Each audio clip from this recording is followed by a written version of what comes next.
السلام عليكم ورحمة الله وبركاته. الحمد لله وحده والصلاة والسلام على من لا نبي بعده وعلى آله وأصحابه أجمعين ومن تبع بإحسان إلى يوم الدين. أما بعد، فأعوذ بالله من الشيطان الرجيم. بسم الله الرحمن الرحيم.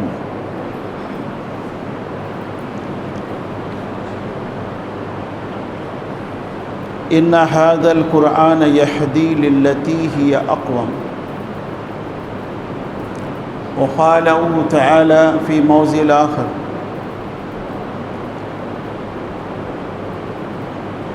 شهر رمضان الذي أنزل فيه القرآن هدى للناس وبينات من الهدى والفرقان. وقاله تعالى: وجاهدهم به جهادا كبيرا.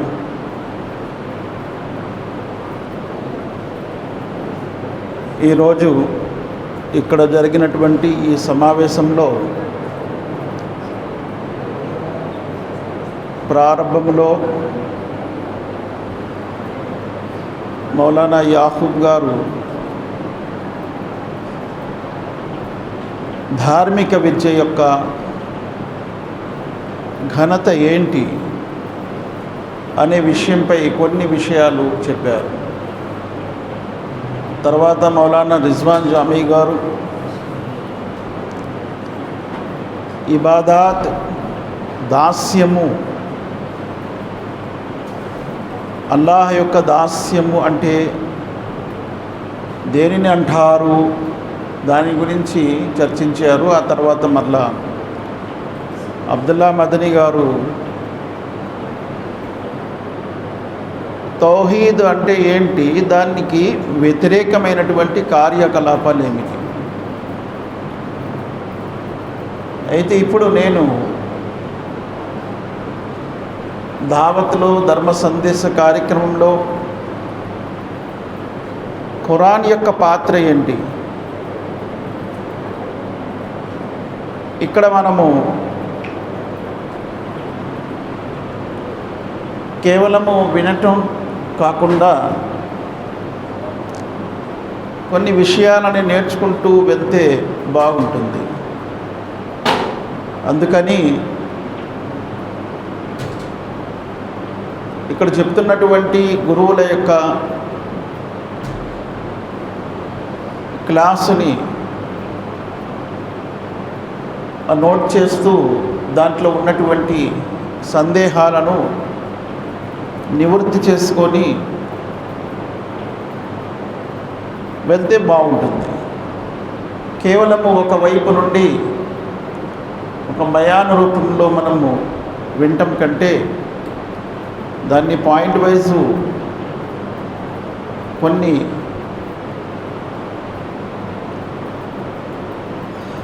విషయాల పట్ల మనకి అవగాహన కలిగిన తర్వాత మరికొన్ని విషయాల సందేహాలు వస్తాయి. దాన్ని కూడా నివృత్తి చేసుకుంటే అది మన యొక్క మేధస్సులో, మెదడులో అది మెమరీ అయిపోతుంది. చూడండి, ఖురాన్ గ్రంథం యొక్క పాత్ర దావత్లో ఎలా ఉంటుంది. ముందు మనము అసలు ఖురాన్ గ్రంథం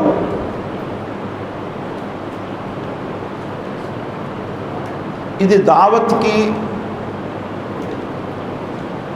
ఎందుకు ఉపయోగించాలి, ఖురాన్ గ్రంథం అంటే ఏమిటి, ఖురాన్ గ్రంథంలో ఉన్నటువంటి అంశాలు ఏమిటి, ఖురాన్ గ్రంథాన్ని ఎలా భద్రపరిచారు, దాన్ని ఏ రకముగా మన వరకు తీసుకొచ్చారు, ఆ విషయాలు మనము ఖురాన్ పట్ల ఒక గట్టి నమ్మకం అనేది మనలో కలిగితే ముందు ఖురాన్ని మనము జీర్ణించుకోగలిగితే ఆ ఖురాన్ని ఎదటి మధువు అంటారు ఎవరికైతే మనం దావతిస్తామో వారి ముందు ఈ గ్రంథాన్ని చెప్పగలం. మనకే దాని పట్ల సందేహాలుండి, మనకే దాని పట్ల సరైన అవగాహన లేకుండా ఉండి, మనకే దాని పట్ల పూర్తిగా జ్ఞానము లేకుండా ఉంటే మనము ఎదుటి వారికి ధైర్యం చేసి చెప్పలేము. మనలో ఒక రకమైనటువంటి జనుకు ఉంటుంది. కాబట్టి ఇక్కడ అల్లాహ్ సుబ్హానహు వ తఆలా ఖురాన్ గ్రంథం గురించి ఏమంటున్నారు? ఖురాన్ ఇలా ఇప్పగానే జాలికల్ కితాబు లా రైబ ఫీ అంటున్నారు. ఈ గ్రంథము ఇందులో ఎటువంటి సందేహం లేదు. ఏ విధమైన సందేహము లేనటువంటి గ్రంథము. ఉదాహరణకి ఎవరికైనా సందేహం వచ్చింది, ఇది మానవ రచనమేమో, మానవుడు రచించిందేమో కాదు అంటుంది. కాదు అని ఒక మాటలో చెప్పడము సులభమే, కానీ ఆ గ్రంథము కాదు అని నిరూపిస్తుంది. ఒక క్రైస్తవ పాస్టర్ గారికి ఇస్లాం సందేశం ఇస్తూ ఉంటే ఆయన అన్నారు, మీరు ఖురాన్ ఆయతులు చదువుతున్నారు కదా, ఈ ఖురాన్ వాక్యాలు అవిను, ఈ ఖురాన్ ముందొచ్చిందా బైబిల్ ముందొచ్చిందా చెప్పండి అని అన్నాడు. ఏది ముందొచ్చిందండి? బైబిల్ ముందొచ్చిందా ఖురాన్ ముందొచ్చిందా? బైబిలా ఖురానా? బైబిలే అంటారు. ఎందుకంటే ఈసా అలైహిస్సలాం ముందు వచ్చారా, ముహమ్మద్ సల్లల్లాహు అలైహి వసల్లం ముందు వచ్చారంటే ఏమంటారు? ఈసా అలైహిస్సలాం ముందు వచ్చారు. ఎవరు కూడా ముహమ్మద్ సల్లల్లాహు అలైహి వసల్లం ముందు. ముహమ్మద్ సల్లల్లాహు అలైహి వసల్లంకి అల్లాహ్ ఖురాన్ ఇచ్చారు, ఇంజీలేమో ఈసా అలైహిస్సలాంకి ఇచ్చారు అల్లాహ్ సుబ్హానహు వ తఆలా. కాబట్టి ఇంజీల్ ముందు వచ్చిందా ఖురాన్ ముందు వచ్చిందా అంటే ఇంజీలే ముందు వచ్చిందంటారు. మరి బైబిల్ ముందు వస్తే బైబిల్లో చూసి ఖురాన్ రాశారండి. సింపుల్గా చెప్పేశాడు ఆయన. బైబిల్ ముందు వచ్చిందా మీరే చెప్పారా? బైబిల్లో చూసి ఖురాన్ రాశారు, అంతే. ప్రతి వాక్యాలు మీరు చెప్తుంది ఖురాన్లోనివి బైబిల్లో కూడా ఉంటాయి. అదేం పెద్ద ఘనకార్యం కాదు. మీరు మాకు చెప్తారేంటి? అవన్నీ బైబిల్లో ఉంటాయి. మీరు అలా అంటే మరి మేము ఎలా మాట్లాడాలి? అంతే అంతే అంటున్నారు. బైబిల్లోంచి ఖురాన్ కాపీ చేసి రాశారు, అంతే. ఐదో పని చేయండి, మీరు బైబిల్లో నుండి చూపించండి, నేను ఖురాన్లో చదివి చూపిస్తాను. అది నేను చెప్పలేను, కానీ మా పాస్టర్ గారు కొంతమంది ఉన్నారు, ఎప్పుడైనా తీసుకొస్తాను, మీరు నిరూపించండి. ఖురాను మీరు చదవండి, వాళ్ళేమో బైబిల్లోంచి చెప్తారు. సరే తీసుకురండి అన్న. ఒక సందర్భంలో తీసుకొచ్చి కూర్చోబెట్టారు. మీరు చెప్పండి, ఖురాన్లో ఏది చెప్పినా మా పాస్టర్ గారు బైబిల్లో చూపిస్తారు. అప్పుడు నేనేం చేశానంటే సూర్య ఫాతిహా చదివి వినిపించాను. ఔజు బిల్లాహి నుంచి వలజ్ వాలిన్ వరకు. ఇద్దరు వచ్చారు పాస్టర్లు. ఇద్దరు కూడా ఒకరి ముఖాలు ఒకరు చూసుకోవడం ప్రారంభించారు. ఏమండి అన్నాను, మీరేం చదివారో అర్థం లేదండి అన్నాను. మరి మీరే చెప్పారు కదా ఖురాన్లో మీరేం చెప్పినా మేము బైబిల్లో చూపిస్తామని. అందుకే నేను ఇప్పుడు సూర్య ఫాతిహా ఒకటే స్టార్ట్ చేశాను. అందులో 7 ఆయతులు ఉంటాయండి. చిన్న సూర, మొదటి సూర, ఇక రెండో సూర ఉందండి. అందులో 286 ఆయతులు ఉంటాయండి. తర్వాత అది చూపిస్తారు, కానీ ముందు ఇది చూపిస్తా, తర్వాత అది చదువుతాను. ఈ మాకు తెలియదండి అన్నారు. మరి దీన్నే ఖురాన్ అంటారండి. దీన్నే ఖురాన్ అంటారు. ఇంకా దేన్నో అనుకుంటున్నారా మీరు? ఖురాన్ అంటే ఇదే. సూర్య ఫాతిహా ఇప్పుడు చదివాను, దీన్ని సూర్య ఫాతిహా అంటారు. ఇది 7 ఆయతులు. ప్రతి మస్జిద్లో మీరు ఎక్కడికి వెళ్ళండి, ప్రతి మస్జిద్లో ఇది చదువుతారు. ఏ మస్జిద్ అయినా సరే, భూలోకంలో ఏ మస్జిద్ అయినా ఆ మస్జిద్లో ఇమాం గారు, గురువు గారు ఇదే చదివిస్తారు. దీన్నే సూరే ఫాతిహా అంటారు, సూరతు సలాత్ అంటారు, దీన్నే సూర షఫా అంటారు. దీనికి చాలా పేర్లు ఉన్నాయి. కానీ ఈ సూర ప్రారంభ సూర అండి. ఇది మీ బైబిల్లో లేదండి? లేదండి. అయితే మరి మీరు ఒప్పుకుంటున్నారా? ఖురాన్ బైబిల్ నుండి కాపీ కొట్టలేదని ఒప్పుకుంటున్నాను. అంతే. ఎందుకు? ముహమ్మద్ సల్లల్లాహు అలైహి వసల్లం. అందుకే నేనేమన్నానంటే దావత్లో ఖురాన్ పాత్ర, దావత్ చేయటంలో, ఇస్లాం సందేశ కార్యక్రమంలో ఖురాన్ యొక్క పాత్ర. ప్రవక్త ముహమ్మద్ సల్లల్లాహు అలైహి వసల్లం అన్నారు, నేను జిబ్రైల్ ఇద్దరు కూర్చొని ఉంటే అకస్మాత్తుగా ఆకాశంలో ఒక శబ్దం వచ్చింది. ఆకాశం వైపు చూసాం. ఏంటబ్బా ఈ శబ్దం అని. జిబ్రైల్ అన్నారు, ఒక దైవదూత భూమిపై రాబోతున్నారు. ఆయన కోసము ఆ ద్వారం తెరవబడింది. గతంలో ఎప్పుడు కూడా ఆ ద్వారము తెరవబడలేదు. గతంలో ఎప్పుడు కూడా ఆ దైవదూత రాలేదు. మొదటిసారి ఆ ద్వారం తెరిచాడు వల్ల మొదటిసారి ఆ దైవదూత భూలోకంలో వస్తున్నారు. మొదటిసారి ఆ దైవదూత ఒక అధ్యాయం తీసుకొస్తున్నాడు, ఒక సూర తీసుకొస్తున్నాడు. దాని పేరే సూరే ఫాతిహా. గతంలో ఏ ప్రవక్తకు కూడా ఇవ్వలేదు. కాబట్టి గట్టి నమ్మకము నాకుంది, ఈ సూర ఏ గ్రంథములో కూడా ఉండదని. బైబిల్లో కానీ ధార్మిక ఏ గ్రంథాల్లో కూడా ఈ సూర ఉండదు. కాబట్టి దావత్ మైదానంలో ఖురాన్ యొక్క పాత్ర చాలా గొప్పది. అది లేనిదే దావతు పరిపూర్ణం కాదు. అసలు దావత్ చేయటమే వ్యర్థము. 25వ సూరే ఫుర్ఖాన్ ఆయత్ నంబర్ 52లో అల్లాహ్ సుబ్హానహు వ తఆలా అంటున్నారు, వజాహిదుహుం బిహి జిహాదన్ కబీరా. ఈ గ్రంథముతో ఓ ప్రవక్త ముహమ్మద్ సల్లల్లాహు అలైహి వసల్లం నీవు గొప్ప పోరాటం చెయ్యి. బిహి అంటే గ్రంథము ఖురాన్. సర్వనామాన్ని అల్లాహ్ వాడారు బిహి అని చెప్పి. అక్కడ ఖురాన్ పేరు వాడలేదు కానీ సర్వనామం వాడారు. బిహి వజాహిదు బిహి జిహాదన్ కబీరా. ఓ ప్రవక్త ముహమ్మద్ సల్లల్లాహు అలైహి వసల్లం ఈ గ్రంథముతో నువ్వు గొప్ప పోరాటం చెయ్యి. అంటే దావత్ మైదానములో వాడబడే ఆయుధము ఖురాన్ గ్రంథం, అల్లాహ్ యొక్క గ్రంథం.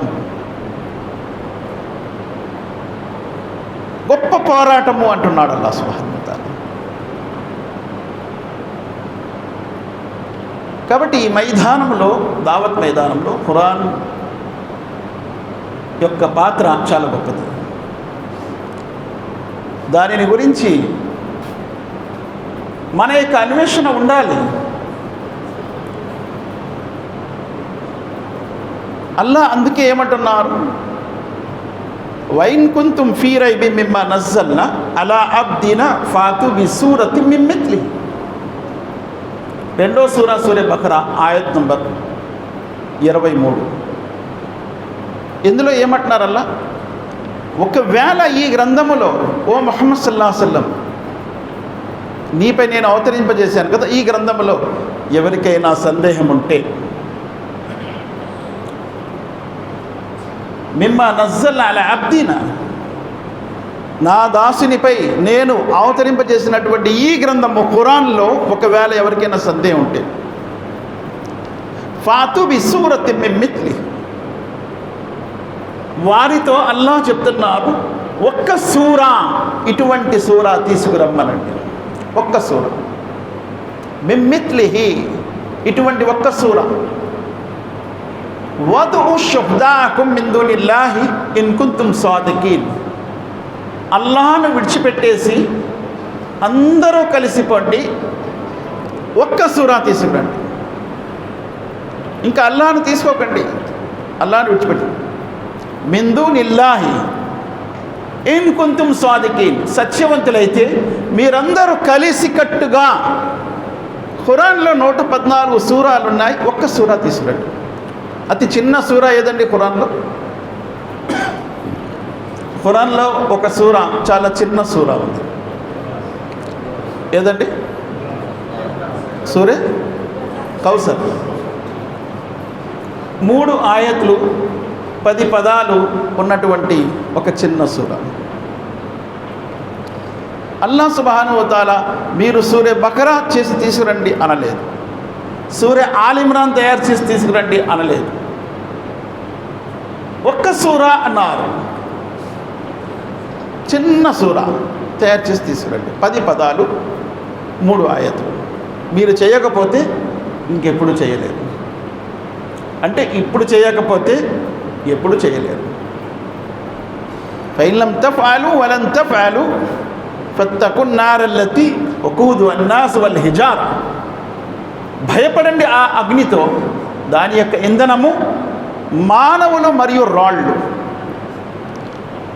అంటే నరకాగ్ని యొక్క ఇంధనము మానవులతో పాటు రాళ్ళు కూడా కాలుతూ ఉంటాయి. ఆ అగ్నితో భయపడండి అని అల్లాహ్ హెచ్చరిస్తున్నాడు. కాబట్టి ఖురాన్ విషయంలో సందేహానికి లోనైన వారికి ఖురానే స్వయంగా సమాధానం ఇస్తుంది. ఖురాన్లో ఎటువంటి సందేహం లేదు. ఖురాన్ అల్లాహ్ యొక్క గ్రంథము, ముహమ్మద్ సల్లల్లాహు అలైహి వసల్లం వారి రచన ఎంత మాత్రం కాదు. కొంతమంది మక్కాలో ముహమ్మద్ సల్లల్లాహు అలైహి వసల్లం వారి గురించి ఏమనేవారంటే, ముహమ్మద్ సల్లల్లాహు అలైహి వసల్లం వారికి ఒక అరబేతరుడు ఖురాన్ నేర్పిస్తున్నాడు, అజమీ ఖురాన్ నేర్పిస్తున్నాడు. అజమీ అంటే ఎవరు? అరబీ అంటే ఎవరు? అరబీ అంటే అరబీ మాట్లాడేవారు, అజమీ అంటే అరబేతర భాష మాట్లాడేవారు. ఒక అజమీ ముహమ్మద్ సల్లల్లాహు అలైహి వసల్లం వారికి ఖురాన్ నేర్పిస్తున్నాడు. ఎందుకో తెలుసా? ఇంజీల్, తౌరాత్, జబూర్ ఇది అరబీ భాషలో దిగలేదు, ఇది అజమీ భాషలో దిగింది. ఆ అజమీ ఎవరికైతే తౌరాత్ వచ్చో, ఇంజీల్ వచ్చో, జబూర్ వచ్చో, ఆ అజమీ ముహమ్మద్ సల్లల్లాహు అలైహి వసల్లం వారికి ఖురాన్ నేర్పిస్తున్నాడు. ఇది ఒక ఆరోపణ ముహమ్మద్ సల్లల్లాహు అలైహి వసల్లం వారిపై వచ్చింది. మీరు ఖురాన్ తీసి చూడగలరు. 16వ సూరా సూరే నహల్లో ఆయత్ నంబర్ 102, 103లో ఈ విషయాన్ని అల్లాహ్ చర్చించాడు. వలకద్ నఅలము అన్నహుం యకూలూన ఇన్నమా యుఅల్లిముహు బషర్. వలకద్ నఅలము, నిస్సందేహముగా మాకు తెలిసింది, అన్నమా యకూలూన, అన్నహుం యకూలూన ఇన్నమా యుఅల్లిము బషర్. ఒక బషర్, ఒక మానవుడు, ఒక నరుడు ముహమ్మద్ సల్లల్లాహు అలైహి వసల్లంకి ఖురాన్ నేర్పిస్తున్నాడు. ఈ ఆయత్ అల్లాహ్ ఖురాన్లో నోట్ చేశారు. ఒక మానవుడు ముహమ్మద్ సల్లల్లాహు అలైహి వసల్లం వారికి ఖురాన్ నేర్పిస్తున్నాడు. ఇప్పుడు కూడా అదే అంటున్నారు చాలామంది. ఖురాన్ ముహమ్మద్ సల్లల్లాహు అలైహి వసల్లం ఎవరి దగ్గర నేర్చుకొని రాశారు. అప్పుడు కూడా అనేవారు. అల్లాహ్ సుబ్హానహు వ తఆలాకి సమాధానం ఇవ్వాలి. ముహమ్మద్ సల్లల్లాహు అలైహి వసల్లం ఒక వ్యక్తి దగ్గర ఖురాన్ నేర్చుకుంటున్నారు. ఆ వ్యక్తి ఎవరు? అది కూడా అల్లాహ్ చెప్తాడు. లిసానుల్లది యుల్హిదున ఇలైహి అజమియున్. చూడండి, వీరి ఆరోపణ కూడా ఒక అజమీ ముహమ్మద్ సల్లల్లాహు అలైహి వసల్లం వారికి ఈ ఖురాన్ నేర్పిస్తున్నాడు అని అంటున్నారు. ఆన్సర్ చాలా సింపుల్గా ఇచ్చారు అల్లాహ్ సుబ్హానహు వ తఆలా. వహాదా లిసానున్ అరబియున్ ముబీన్. ఇది చూస్తే స్పష్టమైన అరబీ. ఇక్కడ ఆరోపణ చూస్తే ఒక అజమీ ఈ స్పష్టమైన అరబీలో గ్రంథాన్ని నేర్పిస్తున్నాడని అంటున్నారు. ఇది ఎలా కాగలదు? వేమన గారికి ఒక జపాన్ వ్యక్తి ఖురాన్ నేర్పించాడు అంటే ఎవరైనా నమ్ముతారా? తెలుగు తెలిసిన ఏ మేధావి అయినా ఈ విషయాన్ని ఒప్పుకుంటాడా? వేమన గారికి ఒక జపని నేర్పించాడంటే నవ్వుతారు. షేక్స్పియర్ గారికి ఒక చైనీ వ్యక్తి నేర్పించాడు, అంతా కూడా అంత మంచి ఇంగ్లీష్ ఆయనకి వచ్చిందంటే ఒక చైనీ వ్యక్తి నేర్పించాడంటే వాడు ఒప్పుకుంటాడా? ముహమ్మద్ సల్లల్లాహు అలైహి వసల్లం వారికి ఒక అజమీ నేర్పించాడన్నా అంతే. కాబట్టి ఈ ఆరోపణ తప్పు అని అల్లాహ్ కొట్టిపడేశాడు. ఒక అజమీ ఇంత స్పష్టమైన అరబీ ఎలా నేర్పించగలడు? ఏ మేధస్సు అయినా దీన్ని ఒప్పుకుంటుందా? ఒప్పుకోదు. కాబట్టి ఈ ఆరోపణే రాంగ్. ఇలాంటి విషయాలు ఎన్నో చర్చలు వచ్చేవి ఆ కాలంలో కూడా. ఒక వ్యక్తి ముహమ్మద్ సల్లల్లాహు అలైహి వసల్లం దగ్గరికి వచ్చి ఇస్లాం తీసుకున్నాడు. ఆ వ్యక్తి ఎవరు? క్రైస్తవుడు. సహీహ్ బుఖారీలో హదీస్ వస్తుంది, హదీస్ నంబర్ 3618. సహీహ్ బుఖారీలో ఈ హదీస్ వస్తుంది, హదీస్ నంబర్ 3618. ముహమ్మద్ సల్లల్లాహు అలైహి వసల్లం దగ్గరికి వచ్చి ఒక వ్యక్తి ఇస్లాం తీసుకున్నారు, ఒక క్రైస్తవ సోదరుడు. ఇస్లాం తీసుకొని ఆ వ్యక్తి క్రైస్తవ సోదరుడు సూరే బఖరా రాశాడు. ముహమ్మద్ సల్లల్లాహు అలైహి వసల్లం దగ్గర విని సూరే బఖరా రాశాడు. తర్వాత సూరే ఆల్ ఇమ్రాన్ రాశాడు ముహమ్మద్ సల్లల్లాహు అలైహి వసల్లం దగ్గర విని. సూరే బఖరా సూరే ఆల్ ఇమ్రాన్ రాసినటువంటి ఈ వ్యక్తి మరలా ముర్తద్ అయిపోయాడు. ఇస్లాం నుంచి మరలా క్రైస్తవంలో బ్యాక్కి వెళ్ళిపోయాడు. వెళ్ళిపోయిన తర్వాత ఇక క్రైస్తవ సభల్లో క్రైస్తవులలో వెళ్ళి ఏం చెప్తున్నాడంటే, ముహమ్మద్ సల్లల్లాహు అలైహి వసల్లంకి నేనే ఖురాన్ నేర్పించాను, ఆయనకి రాయటం చదవటం రాదు, నేనే ఆయనకి నేర్పించాను అని ఎవరంటున్నారు? ఈ ముర్తదైన వ్యక్తి ఎక్స్ ముస్లిం,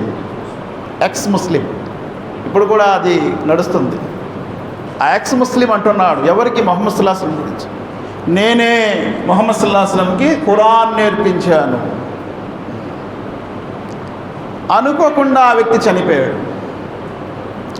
చావు అయిపోయింది, చనిపోయాడు. చనిపోతే వాళ్ళ తాలూకా ప్రజలు తీసుకెళ్ళి వాళ్ళ సాంప్రదాయం ప్రకారము ఆయన్ని తీసుకెళ్ళి పాతి పెట్టారు, సమాధి చేశారు. కానీ ఏమైందో తెలియదు, రాత్రి శవం బయట పడి ఉంది. హాదా ఫేలు ముహమ్మదిన్ వ అహ్లి, ఇది ముహమ్మద్ సల్లల్లాహు అలైహి వసల్లం మరియు ఆయన మిత్రుల యొక్క పనే అని అన్నారు. ఎవరు? క్రైస్తవులందరూ కూడా ఆరోపించారు ముహమ్మద్ సల్లల్లాహు అలైహి వసల్లం. ముహమ్మద్ సల్లల్లాహు అలైహి వసల్లంను ఆయన యొక్క అనుచరులు చేసిన పని అనేసి ఆ వ్యక్తిని తీసుకువెళ్ళి మరొక చోట ఎక్కడో పాతిపెట్టారు. అక్కడ కూడా బయటకు వచ్చింది, రాత్రి శవం బయటకు వచ్చింది. వాళ్ళకి కొంచెం డౌట్ వచ్చింది. ఈరోజు ఆ మాట అనలేదు, ఏంటో అర్థం అవట్లేదు అన్నారు.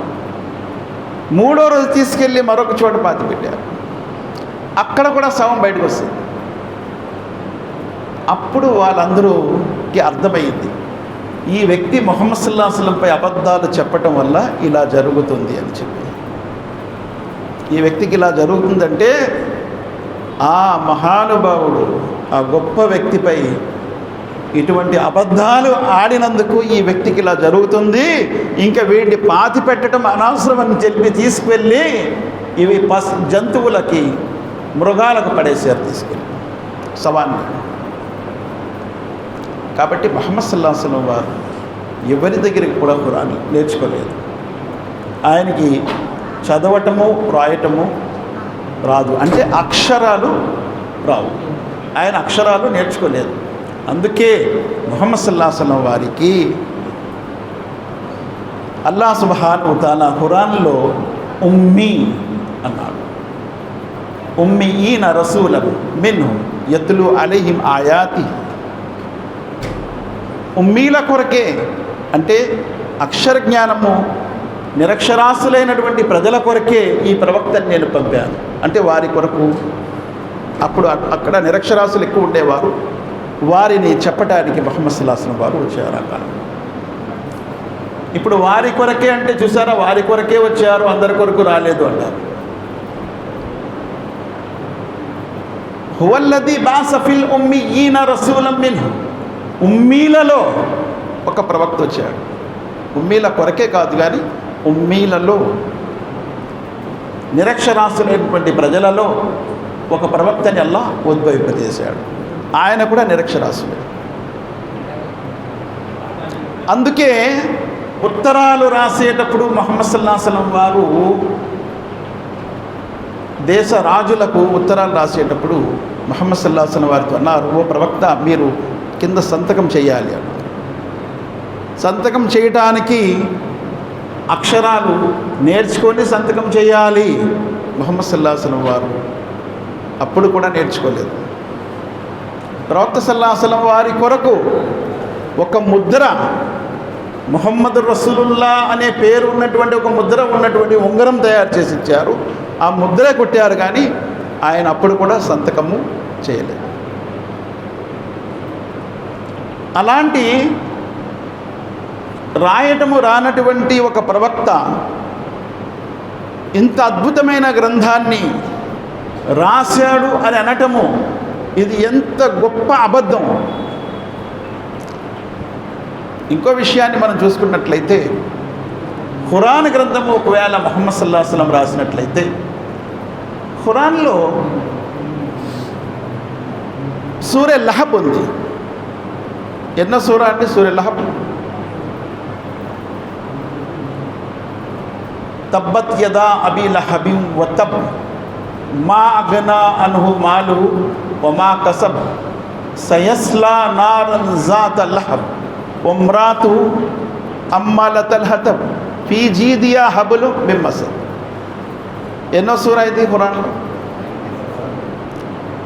111 కదా. 112 సూరే ఇఖ్లాస్, 111, 110 ఏమండి 111 సూర సూరే లహబ్. ఈ సూర మక్కాలో అవతరించింది. ఈ సూరాలో ప్రవక్త సల్లల్లాహు అలైహి వసల్లం వారి పెద్దనాన్న అబూ లహబ్ గురించి అల్లా అంటున్నాడు, ఆయన నరకంలో వెళ్తాడని. ఆయన ఎక్కడికి వెళ్తారు? నరకంలో వెళ్తాడు. ఈ సూర దిగిన తర్వాత అబూ లహబ్ 10 సంవత్సరాలు బ్రతికి ఉన్నాడు. 10 సంవత్సరాలు బ్రతికే ఉన్నాడు.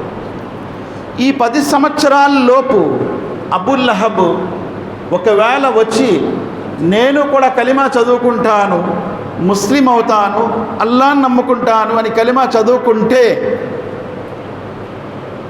నామమాత్రాన్ని పేరుకే ఒకవేళ కలిమా చదువుకున్నా ఈ సూర ఏమవుద్ది? రైటా రాంగా?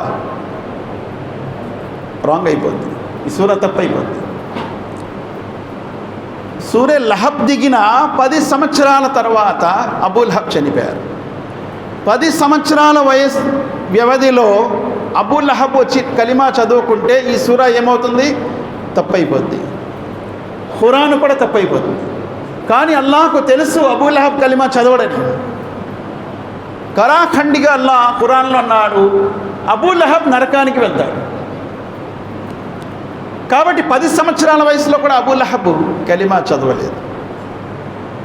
ఖురాన్ అంత సత్యమైనది అని తెలుస్తుంది. ఒక భవిష్యవాణి ఖురాన్ చెప్పింది అంటే ఖచ్చితంగా అది నిజమయ్యింది. కాబట్టి ఖురాన్ మానవ రచన కాదు. ఒకవేళ మానవ రచన అయితే ఇలాంటి మిస్టేక్స్ ఎన్నో ఖురాన్లో కనిపిస్తాయి. అందుకే 4వ సూర సూర నిసా ఆయత్ నంబర్ 82లో అల్లాహ్ ఏమంటున్నాడు తెలుసా? అఫలా యతదబ్బరునల్ ఖురాన్ వలౌ కాన మిన్ ఇంది గైరిల్లాహి లవజదు ఫీ ఇఖ్తిలాఫన్ కతీరా. ఈ ఖురాన్లో మీరు ఎందుకు గమనించటం లేదు, పరిశీలించటం లేదు? యతదబ్బరూన్, తదబ్బుర్ ఎందుకు చేయటం లేదు? పరిశీలన ఎందుకు చేయటం లేదు? మీరు ఈ గ్రంథాన్ని, ఖురాన్ని పరిశీలనాత్మకమైనటువంటి దృశ్యమతో ఎందుకు చదవటం లేదు?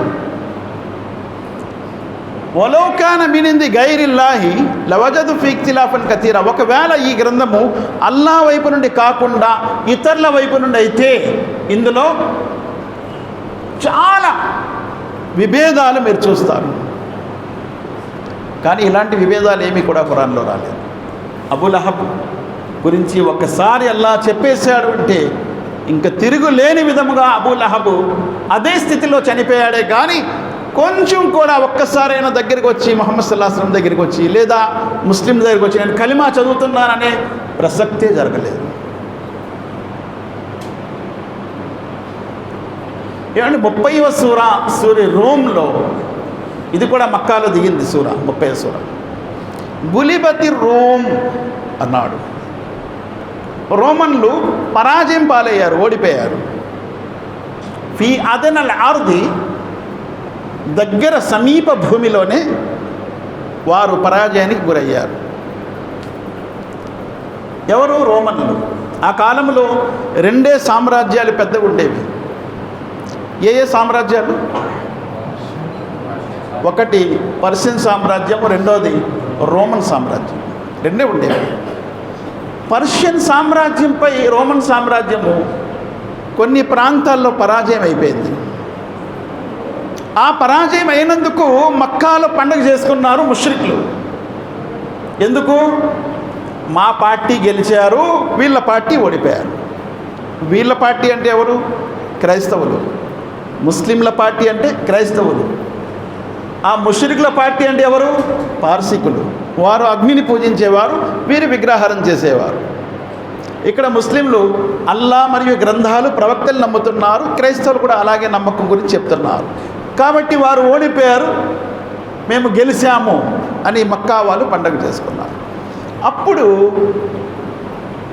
విశ్వాసుల మనసు సన్నగిల్లింది. కొంచెం వారు బాధకి లోనయ్యారు. ముస్లిం అల్లా వారిని ఓదారుస్తూ సూరా దింపాడు. ఫీ అదనల్ అర్ది వహుం మిన్ బాది గల్బిహిం సయగ్లిబూన్. చాలా తొందరలోనే, ఫీ బిద్ఇ సినీన్, కొన్ని సంవత్సరాలలో వారు కూడా మరలా విజయం సాధిస్తారు అని ముస్లింలకల్లా చెప్తున్నాడు. అరబిక్లో బిజీ సినీన్, కొన్ని సంవత్సరాలు అంటే 3 నుండి 10 లోపు, 3 నుండి 10 సంవత్సరాల లోపు వారు మరలా విజయం సాధిస్తారు. రోమన్లు, పార్సికులు ఓడిపోతారు అని భవిష్యవాణి ఖురాన్లో సూరే రోమ్లో అల్లా దింపాడు. అబూబకర్ సిద్దిక్ రజియల్లాహు అన్హు పందెం కూడా కట్టారు. పందెం 50 ఒంటెలు, నేను పందెం కాస్తున్నాను, 7 సంవత్సరాల్లో రోమన్లు మళ్ళా గెలుస్తారు. ముహమ్మద్ సల్లల్లాహు అలైహి వసల్లం అన్నారు 7 కాదు 10 చెప్పు. అబూబకర్ అన్నారు 10 సంవత్సరాల్లో. ఓకే. సేమ్ మళ్ళా 10 సంవత్సరాల తర్వాత రోమన్లు విజయం సాధించారు. ఖురాన్ నిజమైంది, ఖురాన్ రైట్ అయింది. కాబట్టి అల్లాహ్ సుబ్హానహు వ తఆలా యొక్క గ్రంథం ఇది ముహమ్మద్ సల్లల్లాహు అలైహి వసల్లం రాస్తే అలా ఎలా జరుగుతుంది? పోనీ ముహమ్మద్ సల్లల్లాహు అలైహి వసల్లంకి ఏమైనా అగోచర జ్ఞానం ఉందా? ముస్లింలు అంటారు ఎందుకు లేదు, ఉంది. ఆయనకి అగోచర జ్ఞానం. ముహమ్మద్ సల్లల్లాహు అలైహి వసల్లంకే కాదు, గల్లీలో ఎంతోమంది ఉన్నారు అగోచర జ్ఞానం చెప్పేవారు అని ముస్లింలు కూడా అంటున్నారు ఈ రోజుల్లో. ముహమ్మద్ సల్లల్లాహు అలైహి వసల్లంకి అగోచర జ్ఞానము ఉందా లేదా అనే విషయం ఖురాన్లో ఏమంటున్నారు? అల్లా ఉందా ముహమ్మద్ సల్లల్లాహు అలైహి వసల్లం అగోచర జ్ఞానం? ఉమ్ముల్ ముమినీన్ ఆయిషా సిద్దికా రదియల్లాహు అన్హా ఈ విషయం గురించి ఏమంటుంది? ఉమ్ముల్ ముమినీన్, ఎవరినో అడగొద్దు, తల్లి ఆయిషాని అడుగుదాం. తల్లి ఆయిషా విశ్వాసులకు తల్లి కాబట్టి, అమ్మ ప్రవక్త సల్లల్లాహు అలైహి వసల్లం వారికి ఇల్మే గైబ్ ఉందని నేడు ముస్లింలు అంటున్నారు, మీరేమంటారు అని తల్లిని అడిగితే సమాధానం ఏమిస్తుంది తెలుసా? వాడు అబద్ధపు కోరు. ఎవరైతే ముహమ్మద్ సల్లల్లాహు అలైహి వసల్లం వారికి అగోచర జ్ఞానం ఉంది అంటున్నాడో వాడు అబద్ధం ఆడుతున్నాడు. డైరెక్ట్గా తల్లి వారికి అబద్ధాల కోరు అంటున్నాడు. కితాబు తౌహీద్ సహీ బుఖారీలో ఈ హదీస్ వస్తుంది. ఆమె కేవలం నోటి మాట చెప్పలేదు, రెఫరెన్స్ ఇస్తుంది ఆమె ఖురాన్లో. 27వ సూరే నమల్ ఆయత్ నంబర్ 65లో అల్లా ఏమంటున్నాడో చూడండి. అందుకే నేను చెప్పాను దావత్ మైదానంలో ఖురాన్ పాత్ర అని. ఏదో ఒక 2 ఆయతులు మనము నేర్చుకొని వెళ్ళటం కాదు, ఇటువంటి అఖీదా పరంగా ఉన్నటువంటి ఆయతులన్నీ కూడా మనము నేర్చుకొని కనీసం దాని యొక్క రెఫరెన్స్లైనా, ఆయత్ అంటే అరబిక్లో ఆయతులు నేర్చుకోండి అని నేను చెప్పట్లేదు, కనీసం రిఫరెన్స్లు ఖురాన్లో ఏ విషయం గురించి ఎక్కడ రిఫరెన్స్ ఉంది అనేది మనము ఎప్పుడైతే రాసుకోమో, దాన్ని మనం కంఠోపాఠం చేసుకోమో, ఇటువంటి క్లాసులు మనం ఎన్ని కూర్చున్నా వేస్టే, వ్యర్థమే. కాబట్టి మనం రాసుకోవాలి. అనొచ్చు మీరు, ఇమాం బుఖారీ గారు రాశారు ఏంటంటే మేము కూడా రాయము అంటే మీరందరూ ఇమాం బుఖారీనా? అంత జ్ఞానులైతే మరి నేను ఇంకేం మాట్లాడలేను. ఇమాం బుఖారీ గారు రాశారు ఏంటంటే పెద్ద మాకు చెప్తారు, మీరు రాయకండి.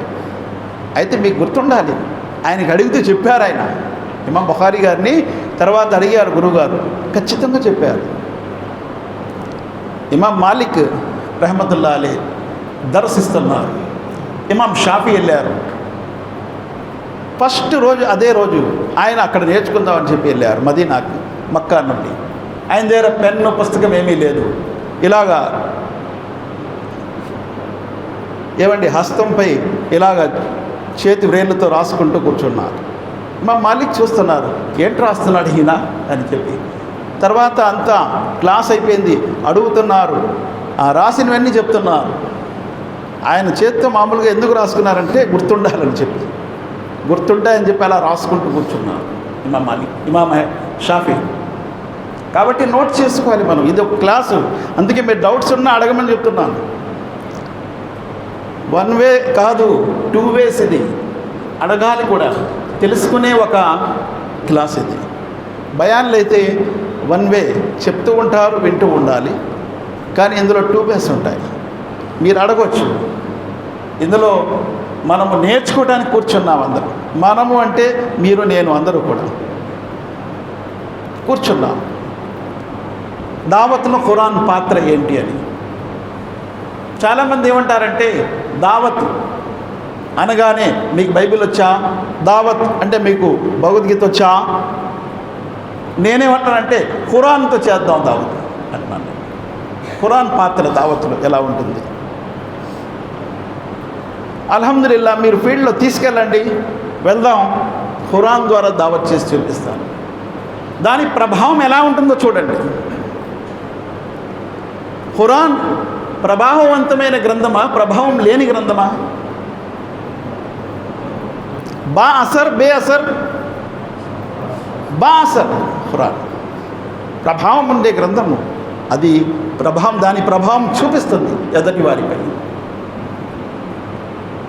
ప్రవక్త ముహమ్మద్ సల్లల్లాహు అలైహి వసల్లం వారికి శైతాను పట్టుకుంది, ఆయనపై జిన్ ఉన్నాడు, శైతాన్ ఉన్నదని చెప్పి భూత వైద్యుడిని తీసుకొచ్చారు మక్కా వారు. ఎవరా భూత వైద్యుడు? జమాద్ అజ్దీని తీసుకొచ్చారు. ముహమ్మద్ సల్లల్లాహు అలైహి వసల్లం అన్నారు, జమాద్ అజ్దీ, నా భూతం దింపుతావు కానీ ముందు నేను కొన్ని మాటలు చెప్తాను, విను, ఆ తర్వాత దింపు అన్నారు. సరే సరే చెప్పు, ఏం చెప్తావు? ఈయనేమో ఏమీ చేయలేదు, ఖుత్బాయ్ మస్నూనా చదివారు, సహీ ముస్లింలో వస్తుంది. అల్హమ్దులిల్లాహి నహ్మదుహు వ నస్తఈనుహు, ఖుత్బా అంతా చదివారు. ఆయన తీసుకొచ్చే జట్టు చాలామంది ఉన్నారు, ముష్రికులు, బోల్డ్ డబ్బులు ఖర్చు పెట్టి తీసుకొచ్చారు భూత వైద్యం చేయడానికి. ఈ వ్యక్తి చూస్తే ఏమంటున్నాడు, అయ్యా తమరు చదివారు కదా, మరలా ఒకసారి చదవండి అంటున్నాడు. ఇదేంటి, భూతం దింపడానికి వచ్చాడా, భూతాన్ని దించుకోవడానికి వచ్చాడా వీడు అని చెప్పి వాళ్ళందరూ కూడా అవాక్కైపోయారు. మరలా చదవట్టాడేంటి అని మరలా చదివారు ప్రవక్త సల్లల్లాహు అలైహి వసల్లం వారు. చదివిన తర్వాత మరలా చదువు అంటున్నాడు, మరలా చదివారు. అయితే మీ చెయ్యి చాచారు ప్రవక్త సల్లల్లాహు అలైహి వసల్లం వారు. ఆయన చేతిపై చెయ్యి పెట్టి కలిమా చదువుకున్నాడు. ఎవరి భూతం దిగింది ఇక్కడ? భూత వైద్యం చేసే వ్యక్తి భూతం దిగింది. అంటే ఖురాన్ అంత పవర్ఫుల్ అన్నమాట. ఖురాన్కి అంత ప్రభావం ఉంటుంది ఖురాన్పై. ఇక్కడ ప్రవక్త సల్లల్లాహు అలైహి వసల్లం వారు ఒక ఖుత్బాయ్ మస్నూనా చదివితే చాలు, అది కూడా ఒక పెద్ద భూత వైద్యంపై గొప్ప ప్రభావం చూపించింది. అంత గొప్ప గ్రంథము, అన్ని చక్కటి వాక్యాలు ఖురాన్ గ్రంథము. కాబట్టి దావత్ మైదానములో దీని పాత్ర అన్నిటికంటే సుపీరియర్, గొప్పది. దానికంటే పై పాత్ర మరది లేదు. చూడండి, ఇదే ఖురాన్ ద్వారా ముహమ్మద్ సల్లల్లాహు అలైహి వసల్లం దావత్ ప్రారంభించారు. ఎప్పుడు? ఆయన 40 సంవత్సరాల వయసులో ప్రారంభించారు. ఎన్ని సంవత్సరాలు ఆయన ప్రవక్త పదవి చేశారండి? 23. ఓకే, 23 సంవత్సరాలు. ఆ తర్వాత అబూబకర్ సిద్దిక్ గారు ఏమయ్యారు? ఖలీఫా అయ్యారు. ఎన్ని సంవత్సరాలు? 2.5, 25.5 అయ్యిందండి. తర్వాత ఉమర్ ఫారూక్ రజియల్లాహు అన్హు ఖలీఫా అయ్యారు. ఎన్ని సంవత్సరాలండి? ఉమర్ ఫారూక్ 9.5 సంవత్సరాలు. ఎంత అయింది? 25.5 అని 9.5, 35 సంవత్సరాల వయసు. కేవలం 35 సంవత్సరాల వయసు.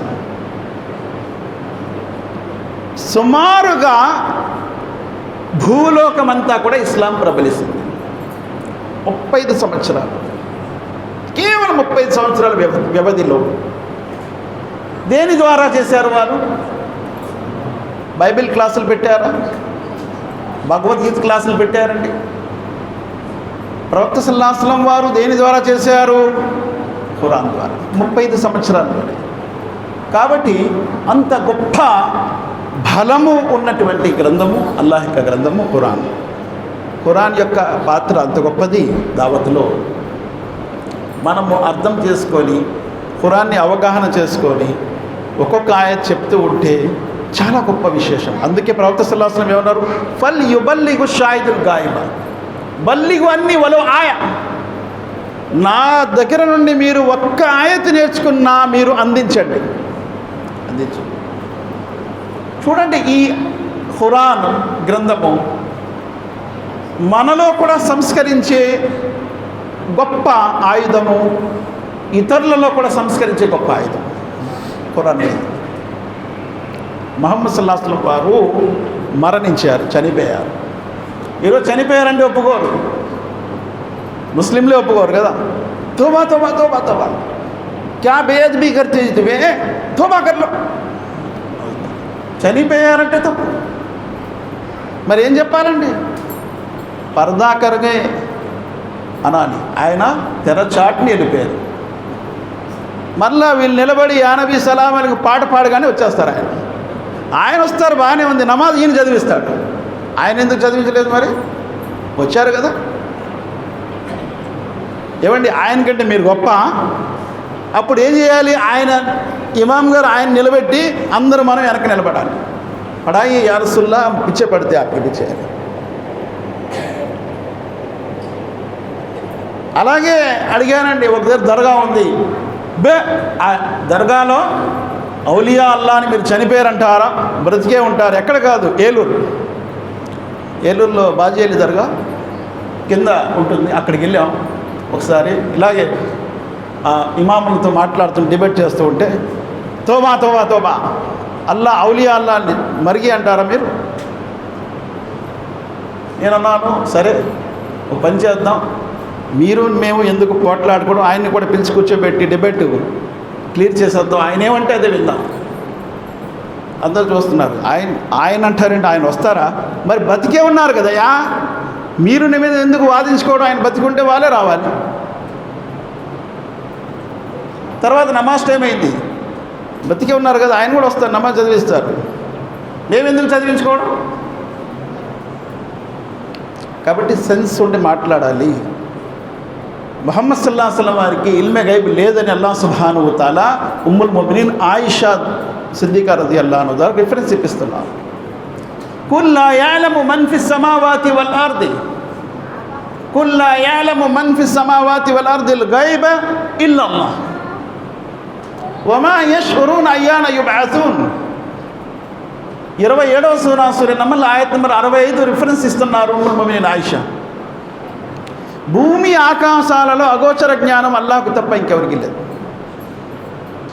భూమి ఆకాశాలలో అగోచర జ్ఞానము అల్లాహకు తప్ప ఇంకెవరికి లేదు అని రిఫరెన్స్ ఇస్తున్నారు ఉమ్ముల్ ముమినీన్ ఆయిష.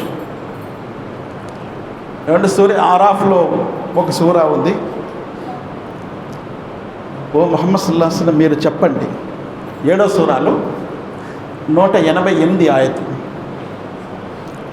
కుల్ లా అమ్లికు లి నఫ్సి నఫఅన్ వలా జర్రన్ ఇల్లా మాషా అల్లాహ్ వలో కుంతు ఆలముల్ గైబ్ లస్తక్సర్తు మినల్ ఖైర్ వమా మస్సని సు ఇన్ అనా ఇల్లా నదీర్ వ బషీరున్ లిఖౌమి యూకినూన్. చెప్పండి ఓ ప్రవక్త ముహమ్మద్ సల్లల్లాహు అలైహి వసల్లం, లా అమ్లికు లి నఫ్సి నఫఅన్ వలా జర్రన్, నేను నా ఆత్మకి ఏ విధమైన లాభం కానీ నష్టం కానీ చేసుకునే అధికారం నాకు లేదు. ఇల్లా మాషా అల్లా, అల్లా ఎంత తెలుసుకుంటే అంతే. వలో కుంతు ఆలముల్ గైబ్ లస్తక్సర్తు మినల్ ఖైర్, ఒకవేళ నేను అగోచర జ్ఞానము నాకు తెలిసి ఉంటే అనేక మేళ్లను నేను సమకూర్చుకుంటాను. వమా మస్సని సు, ఏ కీడు కూడా నాకు తాకదు. ఒక వ్యక్తి, ఒక మౌలానా గారు ప్రవక్త సల్లల్లాహు అలైహి వసల్లం వారిని మీరు అవమానపరుస్తున్నారు, ఆయనకి అగోచర జ్ఞానం ఉంది, అవమానపరుస్తున్నారు, మీరు గౌరవంగా మాట్లాడండి, మాట్లాడటం నేర్చుకోండి, అలా అగౌరవంగా అవమానంగా మాట్లాడకూడదు. ప్రవక్త ముహమ్మద్ సల్లల్లాహు అలైహి వసల్లం గురించి అన్నారు. ఏవండి, ఆయనకి అగోచర జ్ఞానం ఉంది అంటే గౌరవము మీ లెక్క ప్రకారం, అగోచర జ్ఞానం ఆయనకు లేదు అంటే అగౌరవం. ఓకేయా, ఒప్పుకుంటున్నారా? అవును అన్నాడు. అయితే వినండి, ఉమ్ముల్ ముమినీన్ ఆయిషా సిద్దికా రదియల్లాహు అన్హాపై అభాండం మోపారా లేదా? ఏమండి, ఎవరు మోపారు? ఎవరు మోపారండి? వంచకులు. అబ్దుల్లా బిన్ ఉబై, మునాఫిక్ల నాయకుడు, అభాండం మోపాడు. ఆ సుడిగుండంలో కొంతమంది విశ్వాసులు కూడా వచ్చేసారు. ఇప్పుడు అభాండం మోపినటువంటి ఆ రోజు నుండి ఎన్ని రోజుల వరకు ముహమ్మద్ సల్లల్లాహు అలైహి వసల్లం వారు ఉమ్ముల్ ముమినీన్తో దగ్గర అవ్వలేదు, దూరంగా ఉన్నారు. 9 రోజులండి, 9 రోజులు ఉమ్ముల్ ముమినీన్ ఆయిషా నుండి దూరంగా ఉన్నారు. ఎప్పుడు కూడా ఆయిషా ఎలా ఉన్నావు అని అనేవారు. కానీ ఎప్పుడైతే ఆమెపై అభాండం మోపారో మునాఫికులు, ఈమె ఎలా ఉంది అనే మాట కూడా తేడా వచ్చేసింది. ఈమె ఎలా ఉంది, కైఫ తీకు, ఈమె ఎలా ఉంది, ఆమె దగ్గరికి వచ్చేవారు కాదు. ఓ 9 రోజుల తర్వాత ఏమంటున్నారు, ఆయిషా ఒకవేళ నీ ద్వారా పొరపాటు జరిగితే, తప్పు జరిగితే తౌబా చేసుకో. ఒకవేళ నీతో పొరపాటు జరిగితే తౌబా చేసుకో. అగోచర జ్ఞానం ఉండే వ్యక్తి ముహమ్మద్ సల్లల్లాహు అలైహి వసల్లం ఒకవేళ అగోచర జ్ఞానం ఉంటే ఇక్కడ ఏం చేస్తున్నారు? డ్రామా చేస్తున్నారు, నాటకం ఆడుతున్నారు. అంతే కదా? అంతేనా కాదండి? ఆయనకి తెలుసు అన్నీ కూడా, అగోచర జ్ఞానం ఉంది, తెలుసుండి నువ్వు తప్పు చేస్తే తౌబా చేసుకో అంటారా? ఈయనకి తెలుసుంటే, తెలియదు కాబట్టి, అగోచర జ్ఞానం ఆయనకి లేదు కాబట్టి 9 రోజుల వరకు వేచి ఉన్నారు. మస్జిద్లో నిలబడి ముహమ్మద్ సల్లల్లాహు అలైహి వసల్లం అన్నారు, ఇప్పుడు వరకు నాపై ఏదేదో చెప్పారు, ఇప్పుడు నా ఇంటి వారిపై కూడా పడ్డారు ఈ వంచకులు అని అన్నారు. అప్పుడేమన్నారు ప్రవక్త సల్లల్లాహు అలైహి వసల్లం వారితో? 1 బజియా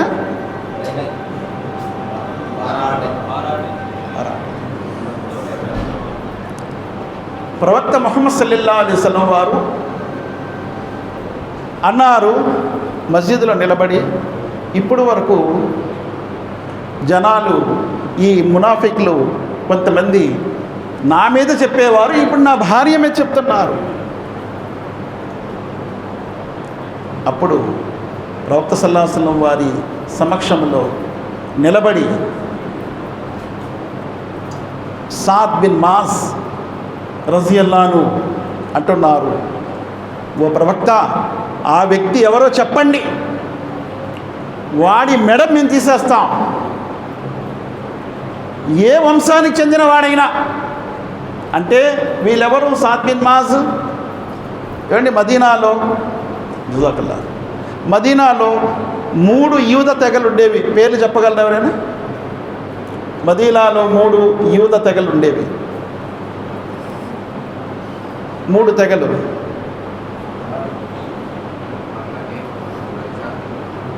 బనీ ఖురైజా, బనీ ఖైన్ఖా,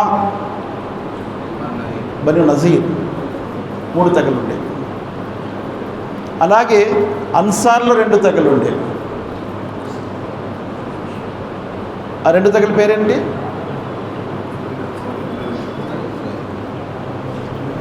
ఔస్, ఖజరజ్.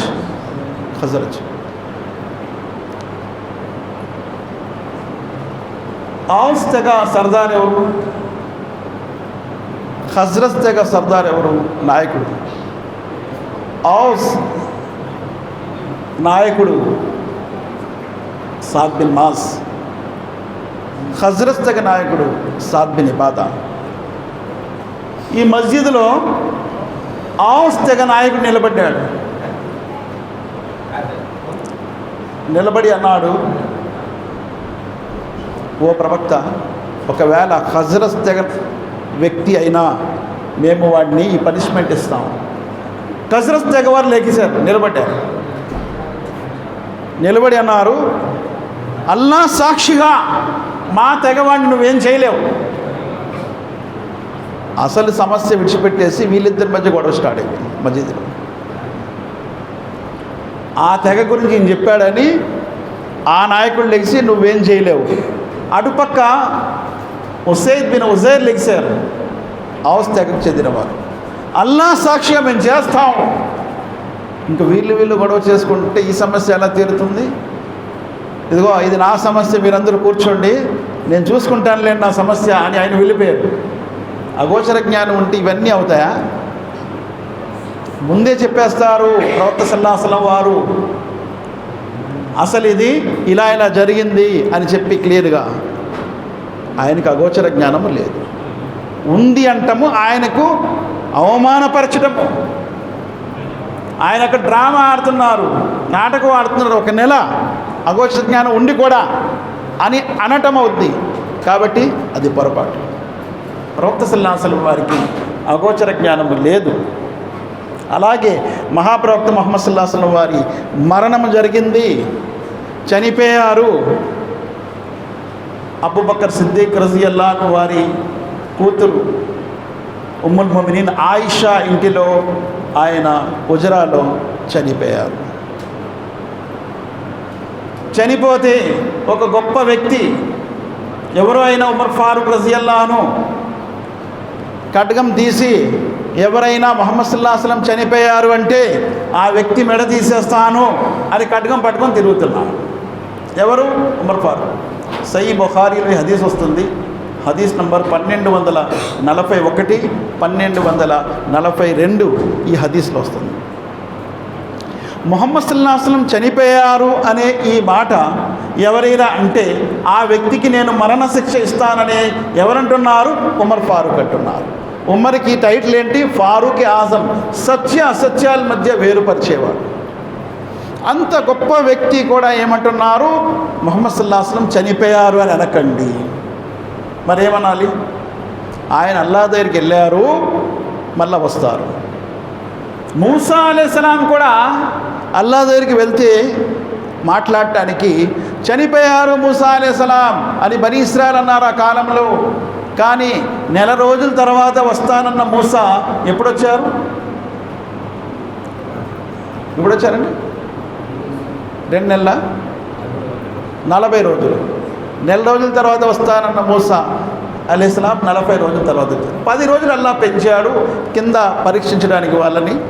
ఆ 10 రోజులకి వీళ్ళందరూ కూడా ఆవు దూడని పూజించడం స్టార్ట్ చేశారు. అలాగే జరిగింది. అల్లాహ్ దగ్గరికి వెళ్ళారు ముహమ్మద్ సల్లల్లాహు అలైహి వసల్లం, మళ్ళా వస్తారు, కంగారు పడకండి అని ఉమర్ ఫారూక్ ఖడ్గం పట్టుకున్నారు. ఈలోపు అబూబకర్ సిద్దిక్ వచ్చారు.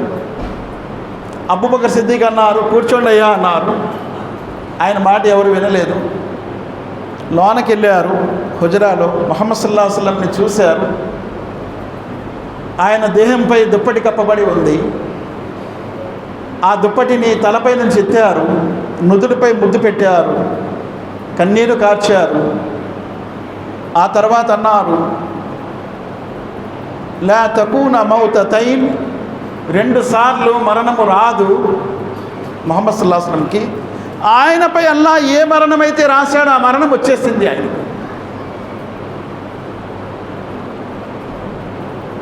అయితే వినండి ప్రజలారా, ఎవరైతే ముహమ్మద్ సల్లల్లాహు అలైహి వసల్లంని పూజిస్తున్నారో, మై యఅబుదు ముహమ్మదిన్ ఫఇన్న ముహమ్మదిన్ ఖద్ మాత, ముహమ్మద్ సల్లల్లాహు అలైహి వసల్లం చనిపోయారు డిక్లేర్ చేసేస్తున్నారు అబూబకర్ సిద్దిక్. ముహమ్మద్ సల్లల్లాహు అలైహి వసల్లంని పూజించేవారు వినండి, ముహమ్మద్ సల్లల్లాహు అలైహి వసల్లం చనిపోయారు.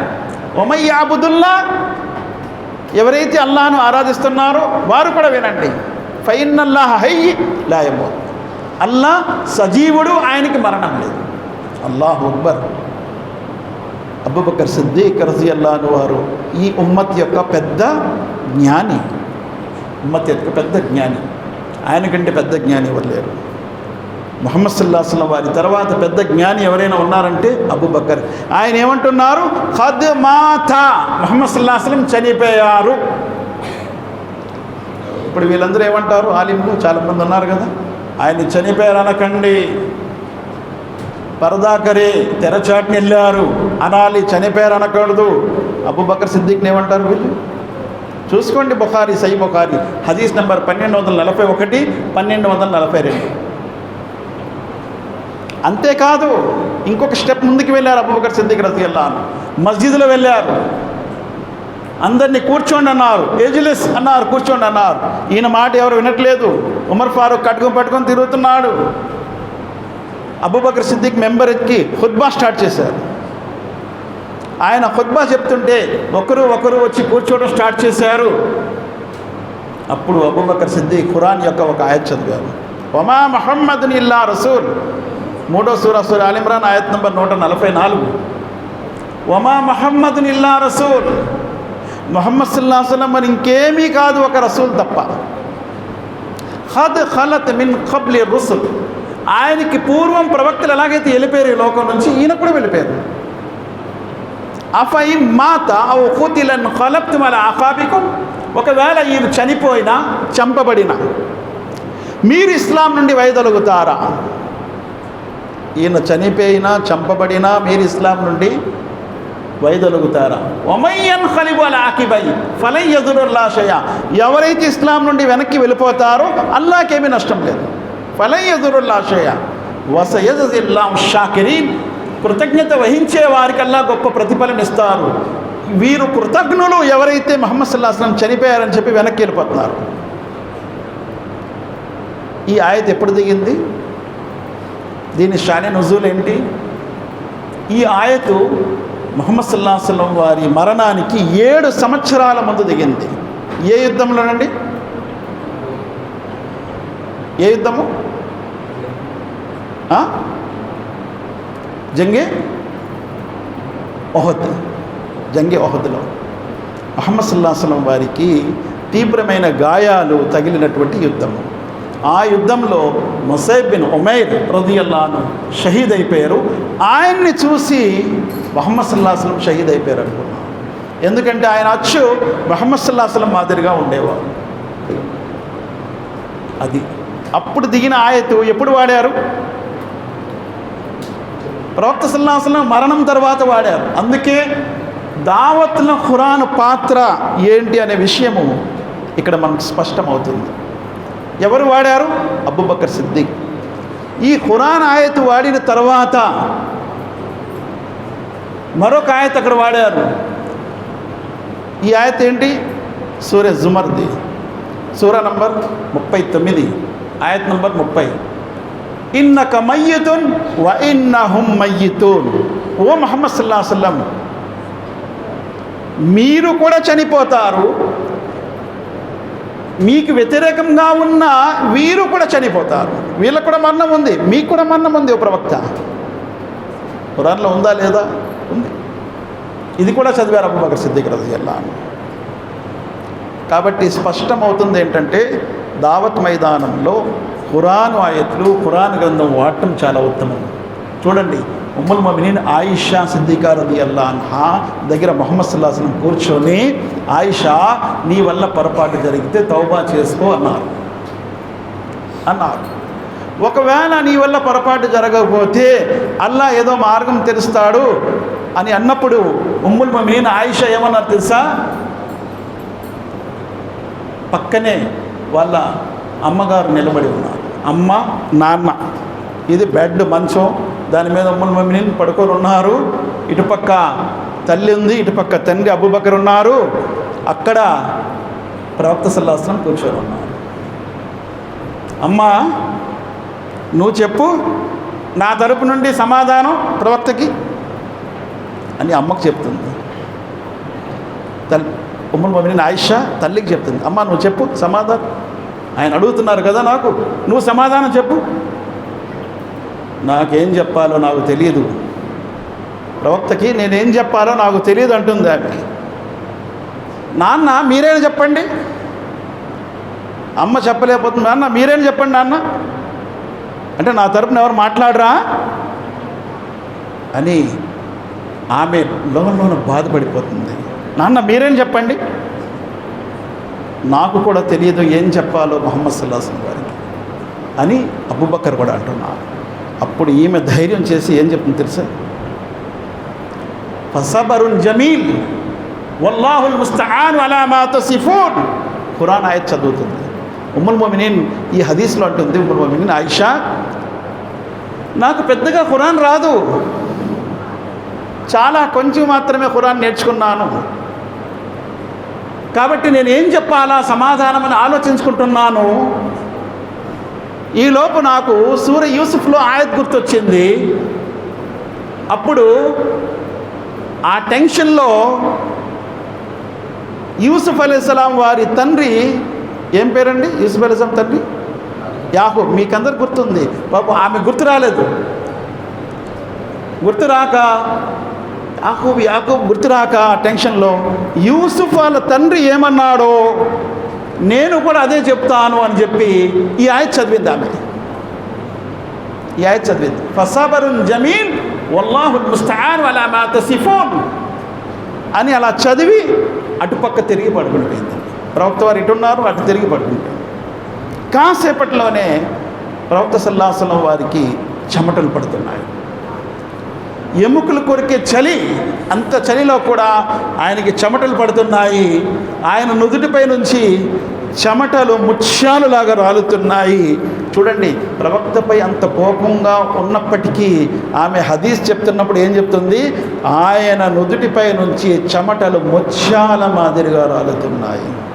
ఎన్ని మంచి పదాలు వాడుతుంది ఆమె. ముత్యాల మాదిరిగా రాలుతున్నాయి, నేను చూశాను. అప్పుడు నా కాసి చూసి ప్రవక్త నవ్వారు. నవ్వి అన్నారు, ఆయిషా సంతోషపడిపో, నువ్వు నిర్దోషివని అల్లాహ్ సుబ్హానహు వ తఆలా ఖురాన్లో ఆయతులు దింపుతున్నాడు. సూరే నూర్ యొక్క ఆయతులు 11 నుండి 22 వరకు ఆయతులు దిగాయి. 11 నుండి 22 వరకు ఆయతులు దిగాయి. సంతోషపడు అంటే వెంటనే ఇద్దరు, తల్లి తండ్రి ఇద్దరు ఏమన్నారు తెలుసా? ఆయిషా లేకు, ప్రవక్తకి కృతజ్ఞత చెప్పు, థ్యాంక్స్ చెప్పు, లేకు లేకు. నేను మీకు కూడా థ్యాంక్స్ చెప్పను, నాన్న మీకు కూడా థ్యాంక్స్ చెప్పను, ప్రవక్త కూడా థ్యాంక్స్ చెప్పను, ఆ అల్లాహకి థ్యాంక్స్ చెప్తాను, ఎవరైతే నా గురించి ఆయతులు దింపాడు. చూసారు ఉమ్ముల్ ముమినీన్ అక్కడ ఏం చదివారు? ఆవిడ కూడా ఒక ఆయత్ చదివారు, ఖురాన్ ఒక్క ఆయత్. ఖురాన్ యొక్క పాత్ర ఎంత గొప్పది చూడండి. ఖురాన్ యొక్క పాత్ర ఎంత గొప్పది. ఒకే ఆయతాన్ని చదివారు, అర్ష్పై వెళ్ళి అక్కడ తగిలింది, వెంటనే అక్కడి నుంచి రిప్లై వచ్చేసింది. ఒక్క ఆయత్ వెళ్ళగానే దాని సమాధానము అర్ష్పై నుంచి దిగింది. 11 ఆయతులు ఈమె నిర్దోషి అని చెప్పి. అంత గొప్ప పాత్ర ఖురాన్ది ఉంది. కేవలం దావతే కాదు, మన జీవితాల్లో కూడా ఖురాన్ పాత్ర చాలా గొప్పది. మన జీవితాల్లో కూడా ఖురాన్ యొక్క పాత్ర చాలా గొప్పది. అందుకే తల్లి ఆయిషా అంటుంది, నాకు అంతగా ఖురాను నేర్చుకోలేదు, అంతగా గుర్తు లేదు, అయినప్పటికీ ఒక ఆయత్ నాకు గుర్తొచ్చింది, అది చదివి ముహమ్మద్ సల్లల్లాహు అలైహి వసల్లం వారికి వినిపించాను. ఉమర్ ఫారూక్ రజియల్లాహు అన్హు వారు ఒక సభలో ఉన్నారు. ఉమర్ ఫారూక్ రజియల్లాహు అన్హు సభలో ఉన్నారు. ఆ సభలో ఉమర్ ఫారూక్ రజియల్లాహు అన్హు దగ్గరికి ఒక వ్యక్తి వచ్చి అంటున్నాడు, ఉమర్, నువ్వు సరిగా న్యాయం చేయట్లేదు తెలుసా, సరిగా న్యాయం చేయి అని ఉమర్ ఫారూక్ అంటున్నాడు. పక్కనే ఉమర్ ఫారూక్ సలహాదారులు ఉన్నారు. వెంటనే ఖురాన్ ఆయత్ చదువుతున్నాడు ఆయన. ఖుజుల్ అఫ్వా వఅ్ముర్ బిల్ మారూఫ్ వారిద్ అనిల్ జాహిలీన్. అల్లాహు అక్బర్. 7వ సూర ఆరాఫ్ ఆయత్ నంబర్ 199 ఈ ఆయత్ చదువుతున్నాడు ఆయన. ఖుజుల్ అఫ్వా వఅ్ముర్ బిల్ మారూఫ్ వారిద్ అనిల్ జాహిలీన్. మన్నింపుల వైఖరి అవలంబించండి. ఉమర్ ఫారూక్ చాలా కోపం. ఆ స్థితిలో ఆయనకి ఏం చేస్తాడో తెలియదు. వెంటనే ఈ ఆయత్ ఆయనకి కూల్ డౌన్ చేసేసింది. మన్నింపుల వైఖరి అవలంబించండి, ఖుజుల్ అఫ్వా వఅ్ముర్ బిల్ మారూఫ్, మంచిని ఆజ్ఞ ఇస్తూ ఉండండి, ప్రోత్సహిస్తూ ఉండండి. వారిద్ అనిల్ జాహిలీన్, అజ్ఞానుల్ని పట్టించుకోకండి. వాడొక అజ్ఞాని, వాడిని పట్టించుకోకండి. ఈ ఆయత్ వినగానే ఉమర్ ఫారూక్ మొత్తం కూల్ డౌన్ అయిపోయింది. కాబట్టి మన జీవితాలలో, దావత్లో, ఇస్లాహలో ఖురాన్ యొక్క పాత్ర చాలా గొప్పది, చాలా గొప్పది ఖురాన్ యొక్క పాత్ర. అల్లాహ్ సుబ్హానహు వ తఆలా యొక్క గ్రంథములో అంత బలం ఉంది. ఒక వ్యక్తి అంటున్నాడు, ఆయన ఒక ముస్లిం అయినప్పటికీ మద్యం తాగుతున్నాడు. నెక్స్ట్ అంటున్నాడు, నేను 2 సంవత్సరాలు మక్కాలో పనిచేశాను. 2 సంవత్సరాలు మక్కాలో రైల్వే ట్రాక్ వేసేటప్పుడు దగ్గరలో నేను అక్కడ వర్క్ చేశాను. ప్రతిరోజు మక్కాలో 5 పూటలు జమాత్ నమాజ్ చదివాను. ఎన్ని ఉమ్రాలు చేశాను నాకు లెక్కలేదు, హజ్ కూడా చేశాను. కానీ నాకు ఎన్ని ప్రాబ్లమ్స్ వచ్చేసాయి నా జీవితంలో, అందుకే నేను తాగటం స్టార్ట్ చేశాను. నాకు అల్లాహ్ ఏం సాయం చేయలేదు. నేను ఇన్ని చేసినా నాకు అల్లాహ్ ఏమీ చేయలేదు. ఆ వ్యక్తికి నేను అన్నాను, నువ్వు ఇప్పుడైతే స్పృహలో ఉన్నావు, తాగిలేవు, మీ ఇంట్లో మీ మిస్సెస్ ఉన్నారు, ఆవిడ ఆలిమా చేసింది. ఈయన చూస్తే ఇలా ఉన్నాడు. సరే, మీరు ఆలిమా అంటున్నారు కదా, ఖురాన్ ఉంది ఇంట్లో, ఖురాన్ తీసి ఈయనకి ఇవ్వండి, ఏదో ఒక ఆయత్ చదవమనండి. జీవితంలో ఎప్పుడైనా ఖురాన్ చదివాడు లేదు, ఏంటి ఇలాంటి మాట్లాడుతున్నాడు అని తీసి చదవమంటే ఖురాన్ తీశాడు. తీసి ఏం చదువుతున్నాడు తెలుసా, యమున్నూన అలైక అన్ అస్లము కుల్లా తమున్ను అలై ఇస్లామకుం బలిల్లాహు యమున్నుకుం అన్ హదాకుం లిల్ ఈమాని. అల్లాహు అక్బర్. ఏ ఆయత్ వచ్చిందండి? ఆయన తీసి చదవగానే, నువ్వేదో అల్లాహకు మేలు చేశాను అనుకుంటున్నావా? అల్లాహ్ నీకు ఇస్లాం ఇచ్చి మేలు చేశాడు. నువ్వు అల్లాహకు మేలు చేయలేదు. నువ్వు కాబాలో 2 సంవత్సరాలు నమాజ్ చదివాను అని ఏదో అల్లాహకు మేలు చేశాను అనుకుంటున్నావా? నీపై అల్లాహ్ మేలు చేసి 2 సంవత్సరాలు నీకు కాబాలో నమాజ్ చదివే అవకాశం ఇచ్చాడు. సమాధానము ఎంత సూటిగా ఉంచండి అల్లాది. యమున్నూన అలైక అన్ అస్లము కుల్లా తమున్ను అలై ఇస్లామకుం బలిల్లాహు యమున్నుకుం అన్ హదాకుం లిల్ ఈమాని.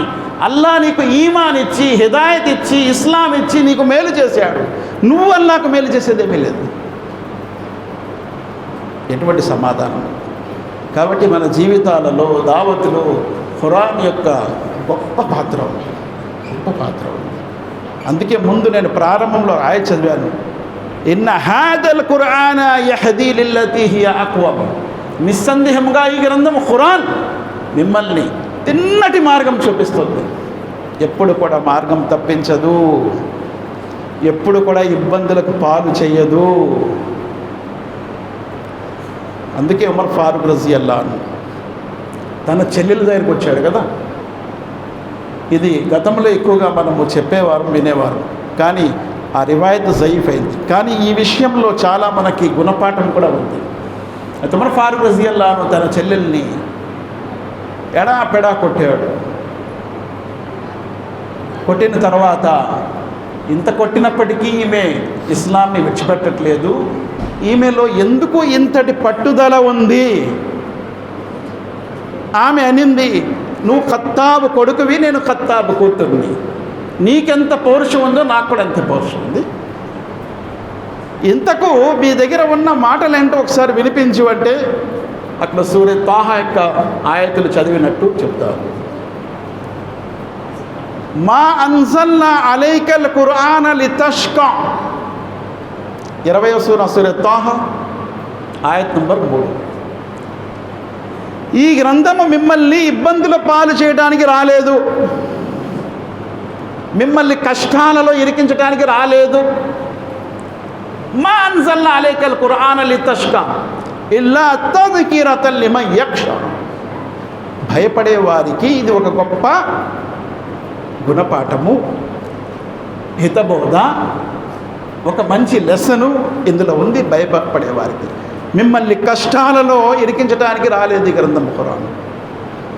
కాబట్టి అల్లాహ్ సుబ్హానహు వ తఆలా యొక్క గ్రంథము సరైన సమాధానం ఇస్తుంది, సూటిగా సమాధానం ఇస్తుంది, చాలా చక్కటి సమాధానం ఇస్తుంది. అందుకే అల్లాహ్ సుబ్హానహు వ తఆలా అంటున్నారు, ఇన్నల్లాహ లా యస్తాహి అన్ యద్రిబ మసలం మా బౌజతన్ ఫమా ఫౌక. అల్లాహ్ సిగ్గుపడడు, భయపడడు, వెనకాడడు. ఏ మాట చెప్పడంలో కూడా ఆ మాట దోమ రెక్క అంతైనా సరే, అది దోమ అంతైనా సరే, దోమ అంటే చాలా చిన్నది కదా, బౌజ్, దోమ అంత మాట కూడా ఉదాహరణ చెప్పడానికి అల్లాహ్ సిగ్గుపడడు. అంటే అంత చిన్నదైనా అంతకంటే పెద్దదైనా చెప్పటంలో అల్లాహ్ సుబ్హానహు వ తఆలా సిగ్గుపడడు. ఇదే ఆయత్ చదివి ఉమ్మె సులైం సూటిగా ముహమ్మద్ సల్లల్లాహు అలైహి వసల్లంకి ఒక ప్రశ్న అడుగుతుంది. ఓ ప్రవక్త ముహమ్మద్ సల్లల్లాహు అలైహి వసల్లం, అల్లాహ్ ఏ మాట చెప్పడంలో కూడా సిగ్గుపడడు, కాబట్టి నేను కూడా ఇక్కడ ప్రశ్న అడగటంలో సిగ్గుపడటం లేదు. ఓ ప్రవక్త ముహమ్మద్ సల్లల్లాహు అలైహి వసల్లం, పురుషులకు వీర్యస్ఖలనం అవుతుంది, వారికి గుస్సులు వాజిబైపోతుంది వీర్యస్ఖలనం అవుతే, అలా స్త్రీలకు కూడా అవుతుందా? వారికి కూడా గుస్సులు వాజిబా? అప్పుడు అక్కడే ప్రవక్త గారి భార్య ఉన్నారు. ఏంటి ఈవిడ ఇలాంటి ప్రశ్నలు అడుగుతుంది, అసలు సిగ్గుందా లేదా ఏంటి అని అనుకుంటుంది. అందుకే ఆమె ముందే అనింది, అల్లాహ్ కూడా ఏమైనా చెప్పడంలో సిగ్గుపడడు, ఇన్నల్లాహ లా యస్తహ్య యద్రిబ మసలం, నేను కూడా సిగ్గుపడినని అడుగుతున్నారు. అప్పుడు ముహమ్మద్ సల్లల్లాహు అలైహి వసల్లం అన్నారు, చూడు, మరి అప్పుడప్పుడు బిడ్డ, పుట్టిన బిడ్డ తల్లిలాగా ఉంటాడు, అప్పుడప్పుడు తండ్రిలాగా ఉంటాడు. కాబట్టి దీని ద్వారా ఏం తెలుస్తుంది? వీర్యం అనేది తల్లి మరియు తండ్రికి కూడా వస్తుంది. ఏ వీర్యం అయితే అధిగమిస్తుందో ఆ రూపంలోనే బిడ్డ ఉంటాడు. మరొక మాట అన్నారు, ఆడపిల్ల కూడా పుడుతుంది, మగపిల్లవాడు కూడా పుడతాడు. తల్లి వీర్యం అధిగమిస్తే ఆడపిల్ల పుడుతుంది, తండ్రి వీర్యం అధిగమిస్తే మగపిల్లవాడు పుడతాడు. చూసారు, ఆయత్ ఖురాన్ యొక్క ఆయత్ చెప్పి ప్రవక్త సల్లల్లాహు అలైహి వసల్లం ముందు అల్లాహ్ సిగ్గుపడడు, కాబట్టి నేను కూడా సిగ్గుపడట్లేదు, మిమ్మల్ని అడుగుతున్నాను. అంత గొప్ప ఖురాన్. ముహమ్మద్ సల్లల్లాహు అలైహి వసల్లం వారు కూర్చొని ఉన్నారు. ఒక స్త్రీ వచ్చింది. ఒక స్త్రీ వచ్చి, ఓ ముహమ్మద్ సల్లల్లాహు అలైహి వసల్లం, నేను మిమ్మల్ని అప్పచెప్పాలనుకుంటున్నాను పరిపూర్ణంగా, అంటే మీ వివాహ బంధంలో రావాలనుకుంటున్నాను. ముహమ్మద్ సల్లల్లాహు అలైహి వసల్లం వారు తలదించుకున్నారు. నాకు అవసరం లేదు, నికా నాకు అవసరం లేదు. పక్కనే కూర్చున్న ఒక శిష్యుడు, నిలబడి, ఓ ప్రవక్త ముహమ్మద్ సల్లల్లాహు అలైహి వసల్లం, తమరికి అవసరం లేకపోతే నాతో ఆమె యొక్క నికా చేసేయండి. ముహమ్మద్ సల్లల్లాహు అలైహి వసల్లం అంటున్నారు, నీ దగ్గర మెహర్ ఏమైనా ఉందా ఇవ్వటానికి? లేదు ప్రవక్త. లేదా? లేదు ప్రవక్త. ఏదైనా ఉంటే ఇంట్లో తీసుకురా. వెళ్ళాడు, ఇల్లంతా గాలించి ఏమీ లేదని వచ్చాడు. వెళ్ళయ్యా, ఒక ఇనుప ఉంగరమైనా తీసుకురా. వెళ్ళాడు, అది కూడా లేదు ప్రవక్త. ఒక్క దుప్పటి మాత్రమే నాది ఉంది, కావాలంటే తనకు సగం ఇస్తాను. అదేం పనికి వస్తుంది? నీకు పనికిరాదు, తనకు పనికిరాదు. సగం చేస్తే నీ నికా అవ్వదు అన్నారు. నిరాశపడి ఆ వ్యక్తి వీపు తిప్పుకొని వెళ్ళిపోతున్నాడు. ముహమ్మద్ సల్లల్లాహు అలైహి వసల్లం పిలిచారు, ఇలా రా అని. సరే, నీ దగ్గర ఏమీ లేదు కానీ ఖురాన్ వచ్చా నీకు అన్నారు. వచ్చు ప్రవక్త అన్నారు. ఏమేమి వచ్చు? వరుసగా ఇంకా సూరాల పేర్లు స్టార్ట్ చేశాడు. నాకు ఈ సూరా వచ్చు, ఆ సూరా వచ్చు, ఈ సూరా వచ్చు, ఆ సూరా వచ్చు. చాలు చాలు ఆపు. ఈ సూరాలు నీ భార్యకు నేర్పించు, ఇది మెహర్లో పెట్టి నేను నికా చేస్తున్నాను. ఎలా ఉపయోగపడింది చేశారా ఖురాన్? ఖురాన్ యొక్క పాత్ర మన జీవితాల్లో ప్రతి చోట. అల్లాహ్ సుబ్హానహు వ తఆలా యొక్క గ్రంథము ఎంతో గొప్పది, అద్భుతమైన గ్రంథము. కాబట్టి దావత్ కోసమే కాదు, మన జీవితాల కోసము మనము అల్లాహ్ సుబ్హానహు వ తఆలా యొక్క గ్రంథాన్ని ఎప్పుడైతే మనం నేర్చుకుంటున్నామో ఆ గ్రంథము మన జీవితాల్లో కారుణ్యం ఇస్తుంది. వనునజ్జిలు మినల్ ఖురాని మా హువ షిఫా వ రహ్మతుల్ లిల్ ముమినీన్. అందుకే తావీదు కొట్టోళ్ళందరూ కూడా అంటారు, ఇదే ఆయత చదువుతారు, ఇందులో షిఫా ఉందని. అందుకే మేము తావీదులు కొట్లు పెట్టుకున్నాం. దాని గురించే వచ్చింది.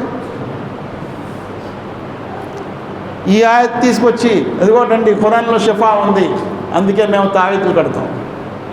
అందు గురించే వచ్చింది. మీకు దుకాణాలు పెట్టుకోమని. ఫస్ట్ దుకాణం ఎవరు పెట్టాలన్నప్పుడు ముహమ్మద్ సల్లల్లాహు అలైహి వసల్లం పెట్టాలి కదా. ఆయన పెట్టారా? పోనీ ఆయన పెట్టలేదు, ఏదో మర్చిపోయారో ఏదో, లేకపోతే ఆయనకు తెలియలేదో. ఆ తర్వాత ఎవరు పెట్టాలి? సహాబా పెట్టాలి. వాళ్ళు పెట్టారా? వాళ్ళు పెట్టలేదు. ఇంకా ముహమ్మద్ సల్లల్లాహు అలైహి వసల్లం వారి తర్వాత సహాబా పెట్టలేదంటే తర్వాత తాబీన్ వాళ్ళు పెట్టారా? వాళ్ళు పెట్టలేదు. నిరాధారమైనటువంటి ఈ పని ఈరోజు ముస్లింల్లో ఆలింలు చేస్తున్నారు. పైగా ఖురాన్ యొక్క ఆయతే రిఫరెన్స్ ఇస్తున్నారు, ఇందులో షిఫా ఉంది. నిజంగా ఖురాన్లో షిఫా ఉందా లేదా? ఉంది. దీన్ని మేము నమ్ముతున్నాం. ఖురాన్లో షిఫా ఉంది, ఇందులో డౌట్ లేదు. కానీ ఖురాన్లో షిఫా ఎలా పొందారు ప్రవక్త, ఎలా పొందారు సహాబా, ఇప్పుడు మనం వింటూ వస్తున్నాం. ఖురాన్ ద్వారా షిఫా, స్వస్థత ఎలా పొందారు? ఏమండి, ఒక వ్యక్తికి పాము కాటేసింది ప్రవక్త జీవితంలోనే. ఒక 30 మంది ప్రయాణంలో ఉన్నారు సహాబా. ఒక చోట రాత్రి బస చేశారు. ఆ రాత్రి వారికి ఆకలి బాగా ఉంటే, అక్కడ ఒక యూద తెగ ఉంటే వాళ్ళ దగ్గరికి వెళ్ళి భోజనం అడిగారు. వాళ్ళు ఇవ్వలేదు, నిరాకరించారు. ముస్లింలు కాబట్టి ఏమి ఇవ్వలేదు. సరే అని చెప్పి పస్తులుగా అలాగే ఉన్నారు. ఆ రాత్రే ఆ నాయకుడికి పాము కాటేసింది. పరుగెట్టుకుంటూ ఒక బానిస వచ్చింది. అయ్యా, మీ దగ్గర పాము కాటేసి ఏమైనా మంత్రం కానీ తంత్రం కానీ దువా కానీ ఏమైనా ఉందా అంటే ఉంది అని చెప్పి అందులో ఒక వ్యక్తి నిలబడి వెళ్ళిపోయారు, అబూ సయీద్ ఖుద్రీ రదియల్లాహు. అందరూ చూస్తున్నారు, ఈయనకి పాము మంత్రం వచ్చా, వెళ్ళిపోతున్నాడు ఏంటని చెప్పి ఆయన వెళ్ళి చదివాడు, ఊదాడు, షిఫా అయిపోయింది, స్వస్థత అయిపోయింది. ముందే ఆయన కాంట్రాక్ట్ బేస్ మీద చదివారు. మాకు 30 మంది ఉన్నారు, నువ్వు 30 మేకలు ఇస్తానంటే చదువుతానన్న. ఎందుకంటే ముందే అడిగారు, భోజనం కావాలి, మేము ఆకలిగా ఉన్నా అంటే ఇవ్వనన్నాడు. ఇప్పుడు అవసరం వచ్చింది కాబట్టి సరే 30 మేకలు అవుతాయి, సరే ఇస్తాను 30 మేకలు, చదువు. ఆయన చదివి ఊదారు, స్వస్థత అయిపోయింది. 30 మేకలు తీసుకొచ్చాడు. తీసుకొచ్చిన తర్వాత వీళ్ళందరూ అన్నారు, ఏమయ్యా ఎక్కడికి వెళ్ళావు? అయిపోయింది నా పని, ఇదిగో 30 మేకలు ఇచ్చాడు వాడు. చిచ్చిచ్చే, దాని గురించి నువ్వు డబ్బులు ఎలా తీసుకున్నావు? తీసుకోకూడదు కదా. మరి వాడు కూడా ఆతిథ్యం ఇవ్వలే కదా మనకి, అందుకే నేను డిమాండ్ చేశాను. అయినా ఇవి తీసుకొచ్చా లేదా అని ముహమ్మద్ సల్లల్లాహు అలైహి వసల్లం అడిగి అప్పుడు తీసుకుందాంలే అని చెప్పి దాన్ని పక్కన పెట్టారు. అప్పుడు అందరూ అడిగారు, అవునట్టు నువ్వేం చదివావు అక్కడికి వెళ్ళి? నేను సూర్య ఫాతిహా చదివాను. సూర్య ఫాతిహా నీకెలా తెలుసు అందులో స్వస్థత ఉంది? అవును, అందులో స్వస్థత ఉందని తెలుసు, నేను 7 మార్లు చదివి ఊదాను, స్వస్థత అయిపోయింది. ముహమ్మద్ సల్లల్లాహు అలైహి వసల్లం అడిగారు, ముహమ్మద్ సల్లల్లాహు అలైహి వసల్లం కూడా దాన్ని అటెస్టేషన్ ఇచ్చారు, గుర్తింపు ఇచ్చారు. ఆయన చదివింది సూర్య ఫాతిహా, స్వస్థత ఉంది. అందుకే దాని పేరు సూరతు షిఫా. సూరతు షిఫా, స్వస్థతనిచ్చే సూర అని కూడా అన్నారు. ఆ 30 మేకలు ఏం చేయాలి ప్రవక్త అంటే, అందులో నాకు కూడా వాటా ఇవ్వండి అన్నారు. ఎందుకంటే దేనినైనా ఒకవేళ బదులు తీసుకునే హక్కు ఉందంటే ఖురాన్కు మాత్రమే ఉంది. అలాగని చెప్పి ఈరోజు బాగా దోచుకునే వాళ్ళు తయారయ్యారు. ఇదంతా మళ్ళీ హరాం అయిపోద్ది. అక్కడ ఒక అవసరాన్ని బట్టి ఆయన దాన్ని ఉపయోగించాడే కానీ ఇంకా అదే వ్యాపారం సహాబా అంతా చేసుకున్నారా? సహాబా అంతా దాన్ని ఒక వ్యాపారంగా చేసుకున్నారా? చేసుకోలేదు. ఒక అవసరాన్ని బట్టి అక్కడ తీసుకున్నారు అంతే. ఇంకెక్కడ కూడా అలాంటి ఆధారాలు మనం చూపించలేము. అల్లాహ్ సుబ్హానహు వ తఆలా ఖురాన్లో స్వస్థత పెట్టారు. అల్హమ్దులిల్లాహ్ స్వస్థత ఉంది. కాకపోతే దాని పట్ల మనకి నమ్మకం కూడా ఉండాలి. ఏమండి, ట్యాబ్లెట్ మీద ఎంత నమ్మకం ఉంటుంది కదా, చిట్టి మీద ఉంటుందా? డాక్టర్ గారు రాసిన చిట్టి మీద నమ్మకం ఉంటుందా? ట్యాబ్లెట్ మీద నమ్మకం ఉంటుందా? ట్యాబ్లెట్ మీద, చిట్టి మీద కాదు. కానీ ఇక్కడ మన పరిస్థితి ఏమైందంటే చిట్టి మీద నమ్మకం ఉంది. అదే కట్టుకుంటాడు వీడు. డాక్టర్ గారు రాసిన చిట్టి కట్టుకొని తిరుగుతూ ఉంటాడు. డాక్టర్ గారు 4 రోజులు అయిపోయింది, ఇంకా ఏమి అసలు తగ్గలేదండి, ఏం చేస్తావు? కట్టుకున్నా తిరుగుతున్నాం కదా బాబు. కట్టుకొని తిరగమన్నా వెధవా, ట్యాబ్లెట్లు వేసుకోయా, ఎంత పని చేసావు? ఏమో మా గురువు గారు చెప్పారు అది కట్టుకో అని చెప్పి కట్టుకొని తిరుగు. అది తాయిత. కాబట్టి ఇది ఖురాన్ని కూడా కట్టుకుంటున్నారు ఈరోజు. అందుకే ఒకడు ఏం చేశాడు, ఈ చిన్న చిన్న కాగితాలను పెద్ద ఖురాన్ కట్టేసుకున్నాడు. ఆయన మొత్తం ఖురాన్ని కట్టుకొని తిరుగుతున్నాడు. కట్టుకోవచ్చా? మరి బాత్రూంలో వెళ్తున్నావు, అదే ఖురాన్ కట్టుకొని. భార్యతో కలుస్తున్నావు, అదే ఖురాన్ కట్టుకున్నావు. ఎంత తప్పు చేస్తున్నాడు?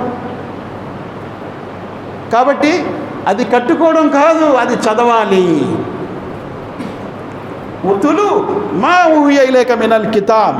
అల్లాహ్ ఖురాన్లో సూర అన్కబూత్లో అంటున్నాడు 43వ ఆయతలో, ఓ ప్రవక్త ముహమ్మద్ సల్లల్లాహు అలైహి వసల్లం దీనిని చదువు, దీన్ని కట్టుకో అనలేదు, దీన్ని చదువు. ఉతులు మా ఊహియ ఇలైక మినల్ కితాబ్, గ్రంథంలో ఏదైతే అవతరింపజేశానో దాన్ని చదువు. ఫైదా కురియల్ ఖురాను ఫస్తమీఉ లహు వన్సితు లఅల్లకుమ్ తుర్హమూన్. ఒకవేళ చదవలేకపోతే విను, నువ్వు కరుణించబడతావు. అల్లాహ్ యొక్క దయ నీపై దిగుతుంది, నీకు స్వస్థత అవుతుంది. విను, చదువు లేదా విను. కట్టుకో అని ఎక్కడ కూడా లేదు. అయితే చదవండి, లేకపోతే వినండి, అందులో స్వస్థత ఉంది. ఒకసారి చదివాము, ఒకసారి వినాము, స్వస్థత అవ్వలేదు, 2 సార్లు చదవండి. అవ్వలేదు 3 సార్లు, 4 సార్లు. స్వస్థత ఉంది అంటే ఉందే, సందేహం లేదు, అందులో సందేహం లేదు. ఏమంటే ఒక ట్యాబ్లెట్ డాక్టర్ గారు ఇస్తారు, ఒకరికి 1 రోజు కోర్సు ఇస్తారు, ఒకరికి 15 రోజులు ఇస్తారు, ఒకరికి నెల ఇస్తారు, ఒకరికి జీవితాంతరం ఇస్తారు. ఖురాన్ కూడా అంతే. ఒకరికి 1 రోజు చదివితేనే స్వస్థత అవుతుంది, ఒకరికి 1 వారం చదవాలి, ఒకరికి 1 నెల రోజులు, ఒకరికి జీవితాంతరం దాన్ని చదువుతూనే ఉండాలి. స్వస్థత మాత్రం ఉంది ఖురాన్లో, లేదనేది ప్రసక్తే లేదు. వనునజ్జిలు మినల్ ఖురాని మా హువ షిఫా వ రహ్మతుల్ లిల్ ముమినీన్. అల్లాహ్ ఒకసారి చెప్పారంటే స్వస్థత ఉందంటే ఇంకా ఉందే, లేదనే ప్రసక్తే లేదు. చాలామంది అంటూ ఉంటారు, ఏమంటారంటే మౌలీ సాబు ఏంటి నమాజ్కి వెళ్ళట్లేదంటే, వెళ్ళానండి, చాలా రోజులు వెళ్ళాను, దువాలు చేశాను, కబూల్ అవ్వలేదు, ఇంకా నమాజ్ మానేశాను. ఇది అంటే ఎందుకు చేస్తున్నాడు నమాజ్? వీడికి దువా కబూల్ అవుతే అల్లా ఓకే, లేకపోతే లాభం లేదు, ఏం లేదు, నమాజ్లో ఏం లేదు అంటే నమాజ్ ఎందుకు చదువుతుంది? అంటే దువా కబూల్ అవుద్దా లేదా? అవుద్ది. దువా కబూల్ అవుద్దా లేదా? అవుద్ది. ఎందుకు? అల్లా చెప్తున్నారు. 40వ సూరా తీయండి, సూర్య మోమిన్ ఆయత్ నంబర్ 60లో అల్లా అంటున్నారు, వఖాల రబ్బుకుమ్ ఉదుఊని అస్తజిబ్ లకుమ్. నీ ప్రభు ఇలా సెలవిస్తున్నాడు, నన్ను నువ్వు పిలు, నేను నువ్వు దువాని వింటాను. ఉదుఊని అస్తజిబ్ లకుమ్, నువ్వు నాకు దువా చేస్తే నేను కబూల్ చేస్తానని అల్లా అంటున్నాడు. అల్లా కబూల్ చేస్తానంటున్నాడు. మనం అంటున్నావు నా దువా కబూల్ అవ్వలేదు అంటున్నావు. రెండిట్లో ఏది రైటు? కబూల్ అవుతుందా, కబూల్ అవ్వదా? అవుతుంది. అల్లా చెప్పాడు అంటే కబూల్ అవుతుంది. కానీ నువ్వు దువా చేయగానే కబూల్ అవ్వాలని ఏమీ లేదు. అది ఎప్పుడు కబూల్ అవ్వాలో అప్పుడే కబూల్ అవ్వాలి. నువ్వు చేయగానే కబూల్ అవ్వటం, అది నీకు తర్వాత ప్రమాదం కూడా జరగవచ్చు. నీకు ఎప్పుడు కబూల్ అవ్వాలో అప్పుడు కబూల్ అవ్వాలి. నేను ఒక ఉదాహరణ ఇస్తాను. ఇబ్రాహీం అలైహిస్సలాం దువా చేశారు. ఏం దువా చేశారు? రబ్బనా వబాస్ ఫీహిం రసూలం మిన్హుం యత్లు అలైహిం ఆయాతిక్ వయుఅల్లిముహుముల్ కితాబ వల్ హిక్మా. అల్లా ఇక్కడ ఒక ప్రవక్తని ఉద్భవింపజేయి. ఎక్కడ? కాబా కట్టారు కదా, కాబా దగ్గర. వబాస్ ఫీహిం రసూలం మిన్హుం యత్లు అలైహిం ఆయాతిక్, ఆ ప్రవక్తని ఆయాతుల్ని చదవాలి. ఇబ్రాహీం సలాం దువా చేశారు. దువా చేసిన ఎన్ని సంవత్సరాల తర్వాత కబూల్ అయ్యింది? సంవత్సరం తర్వాత. ఆయన దువా చేసిన 1000 సంవత్సరాల తర్వాత ఆ దువా కబూల్ అయింది. అప్పుడు కబూల్ అవ్వడం కరెక్టా? ఆయన దువా చేసే మరుసటి రోజు కబూల్ అవ్వడం కరెక్టా? చెప్పాలి నాకు సమాధానం. ఆయన దువా చేసే మరుసటి రోజు లేదా మరుసటి నెల, మరుసటి సంవత్సరం కబూల్ అవ్వడం కరెక్టా, లేదా అప్పుడే కబూల్ అవ్వడం కరెక్టా? ఒకవేళ ఇబ్రాహీం అలైహిస్సలాం చేసిన దువా సంవత్సరం, నెల లేకపోతే తర్వాత కబూల్ అయితే, ఆ తర్వాత పరిస్థితి ఎంత దారుణమైపోయింది. దాన్ని సంస్కరించడానికి ఈ ప్రవక్తను అల్లా అప్పుడు కబూల్ చేశాడు. అప్పుడు కబూల్ చేయడం వల్ల ఈరోజు అరబ్ మక్కా పరిస్థితి ఎలా ఉంది? ఒకవేళ ముందే కబూల్ చేస్తే ఈరోజు ఎలా ఉంటుంది? అక్కడంతా విగ్రహారాధన ఉంటుంది. ఇక ముస్లింలు ఎవరు ఉంటారు? అల్లా ఎప్పుడు కబూల్ చేయాలో అప్పుడే కబూల్ చేస్తాడు. అప్పుడు కబూల్ చేయడంలోనే వివేకం ఉంది. అందుకే ఆయన పేరు హకీం. ఆయన పేరు హకీం, వివేకి, గొప్ప వివేకి. ఆయన ఏదైనా చేయాలంటే వివేకంతో చేస్తాడు. అవివేకి కాదు ఆయన. మనం అవివేకంతో అడుగుతూ ఉంటాం. ఆయన వివేకం. ఎప్పుడు ఇవ్వాలో అప్పుడే ఇస్తాడు తప్పనిసరి, అందులో సందేహం లేదు. అందుకే ముహమ్మద్ సల్లల్లాహు అలైహి వసల్లం అన్నారు, దువా చేసే వ్యక్తులకు 3 ఏదో ఒకటి తప్పనిసరిగా దొరుకుతుంది అన్నారు. ఒకటి, వాడు చేసిన దువాయి అల్లా పూర్తి చేస్తాడు. రెండవది, రాబోయే ఏదో గండం తప్పిస్తాడు. చూసారా? మూడవది, ఇది లేదు అది లేదు, అక్కడిస్తాడు. తీర్పు దినం వాడు అక్కడిస్తాడు. ఇక్కడ మనం అడిగింది ఇంత పెసరే దొరుకుతుంది, అక్కడ చాలా విశాలమైనది దొరుకుతుంది. దాన్ని మనం అంచనా వేయలేము. కాబట్టి దువా కబూల్ అవ్వదు అంటాం, అది అల్లాపై ఒక అభాండ. దువా కబూల్ అవుతుంది. అడిగింది ఏది కూడా వ్యర్థం కాదు. అల్లాహ్ సుబ్హానహు వ తఆలా ఖురాన్, వమా కాన అల్లాహు లియుజిఅ ఈమానకుమ్ ఇన్నల్లాహ బిన్నాసి లరౌఫుర్ రహీం. సూర్య బఖరా సూర నంబర్ 2 ఆయత్ 143లో అల్లాహ్ సుబ్హానహు వ తఆలా అన్నారు, మీ విశ్వాసము నేను ఎప్పుడు కూడా వ్యర్థం చెయ్యను అని. ఈ ఆయత్ దిగింది షాన్ నజూల్ ఏంటి, పుట్టు పూర్వోత్తరాలు ఏంటి? మహాప్రవక్త ముహమ్మద్ సల్లల్లాహు అలైహి వసల్లం వారి దగ్గరికి వచ్చి కొంతమంది అన్నారు, ఓ ప్రవక్త ముహమ్మద్ సల్లల్లాహు అలైహి వసల్లం, కిబ్లా మారిపోయింది, ముందు అటు చదివేవారు, ఇప్పుడు ఇటు చదువుతున్నారు, మరి గతంలో చాలామంది చనిపోయారు, వాళ్ళ నమాజులన్నీ అటు అయ్యాయి, ఇటు చేయలేదు, వాళ్ళ పరిస్థితి ఏంటి? అప్పుడు ఈ ఆయత్ దిగింది, వమా కాన అల్లాహు లియుజిఅ ఈమానకుమ్. ఎవరి విశ్వాసం కూడా, వారు చేసే ఏ కార్యం కూడా, చిన్న దువా అయినా సరే, ఏది కూడా నేను వ్యర్థం చేయను అంటున్నాడు అల్లాహ్ సుబ్హానహు. అందుకే అల్లాహ్ ఏమన్నాడు, ఫమన్ యఅమల్ మిస్కాల జర్రతిన్ ఖైరన్ యరా వమన్ యఅమల్ మిస్కాల జర్రతిన్ షర్రన్ యరా. మీరు చిన్న రవ్వంత దువా చేయండి, చిన్నదైనా, అది కూడా వ్యర్థం కాదు, తీసుకొస్తాడు అల్లాహ్ సుబ్హానహు వ తఆలా ఖయామత్ నాడు. కాబట్టి ఎప్పుడు కూడా నిరాశ పొందకూడదు. ఎందుకు నమాజ్కి వెళ్ళట్లేదంటే నా దువా కబూల్ అవ్వలేదు, నా పని అవ్వలేదు, నేను సక్సెస్ అవ్వలేదు. అల్లాహ్కి తెలీదా? అయినా నువ్వు నమాజ్ ఎందుకు చదువుతున్నావు? నమాజులు దేని గురించి అల్లాహ్ పెట్టాడు? నీ పని అవ్వడానికా నమాజ్? అంటే నువ్వు అల్లాహ్కి బ్లాక్మెయిల్ చేస్తున్నావా? ఇవో ఈ పని చేయకపోతే రావడం మానేస్తాను జాగ్రత్త అంటే నేను భయపడుతున్నావా? ఇక్కడ ఎమ్మెల్యేకి ఎంపీకి ఓటు వేయడం మానేస్తాను అన్నట్లు అల్లాహ్ సుబ్హానహు వ తఆలాకి ఏం భయం లేదు. అల్లాహ్ని ఎవరు కూడా బలహీనపరచలేరు, లొంగదీయలేరు. ఇలాంటి ఆయతులు అల్లాహ్ ఖురాన్లో చెప్తున్నాడు. కాబట్టి నమాజ్ చదువుతున్నావు అంటే అది నీ కోసం, అది నీ నమాజ్. అందుకే అల్లాహ్ సుబ్హానహు వ తఆలా ఎక్కడా కూడా ఇది నాకు అవసరము మీరు చెయ్యండి, ఇది నాకు అవసరము అనలేదు.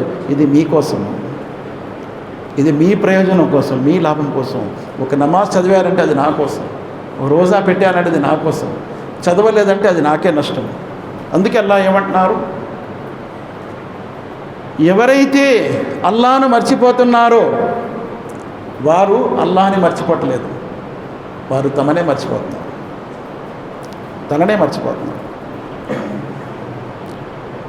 వలా తకూను కల్లదీన నసుల్లా ఫఅన్సావు అన్ఫుసకుం. అల్లాహ్ను మర్చిపోయే వారి మాదిరిగా కాకండి, వారు తమను తామే మర్చిపోతున్నారు అంటున్నాడు. అల్లాహ్ను మర్చిపోయేవారు అల్లాహ్ను మర్చిపోవట్లేదు, తననే మర్చిపోతున్నారు. ఎందుకంటే తననే మర్చిపోవటం అంటే నేను నమాజ్ చదవలేదు, నేను అల్లాహ్ని మర్చిపోయాను, నా జన్నతుని నేను కోల్పోతున్నాను,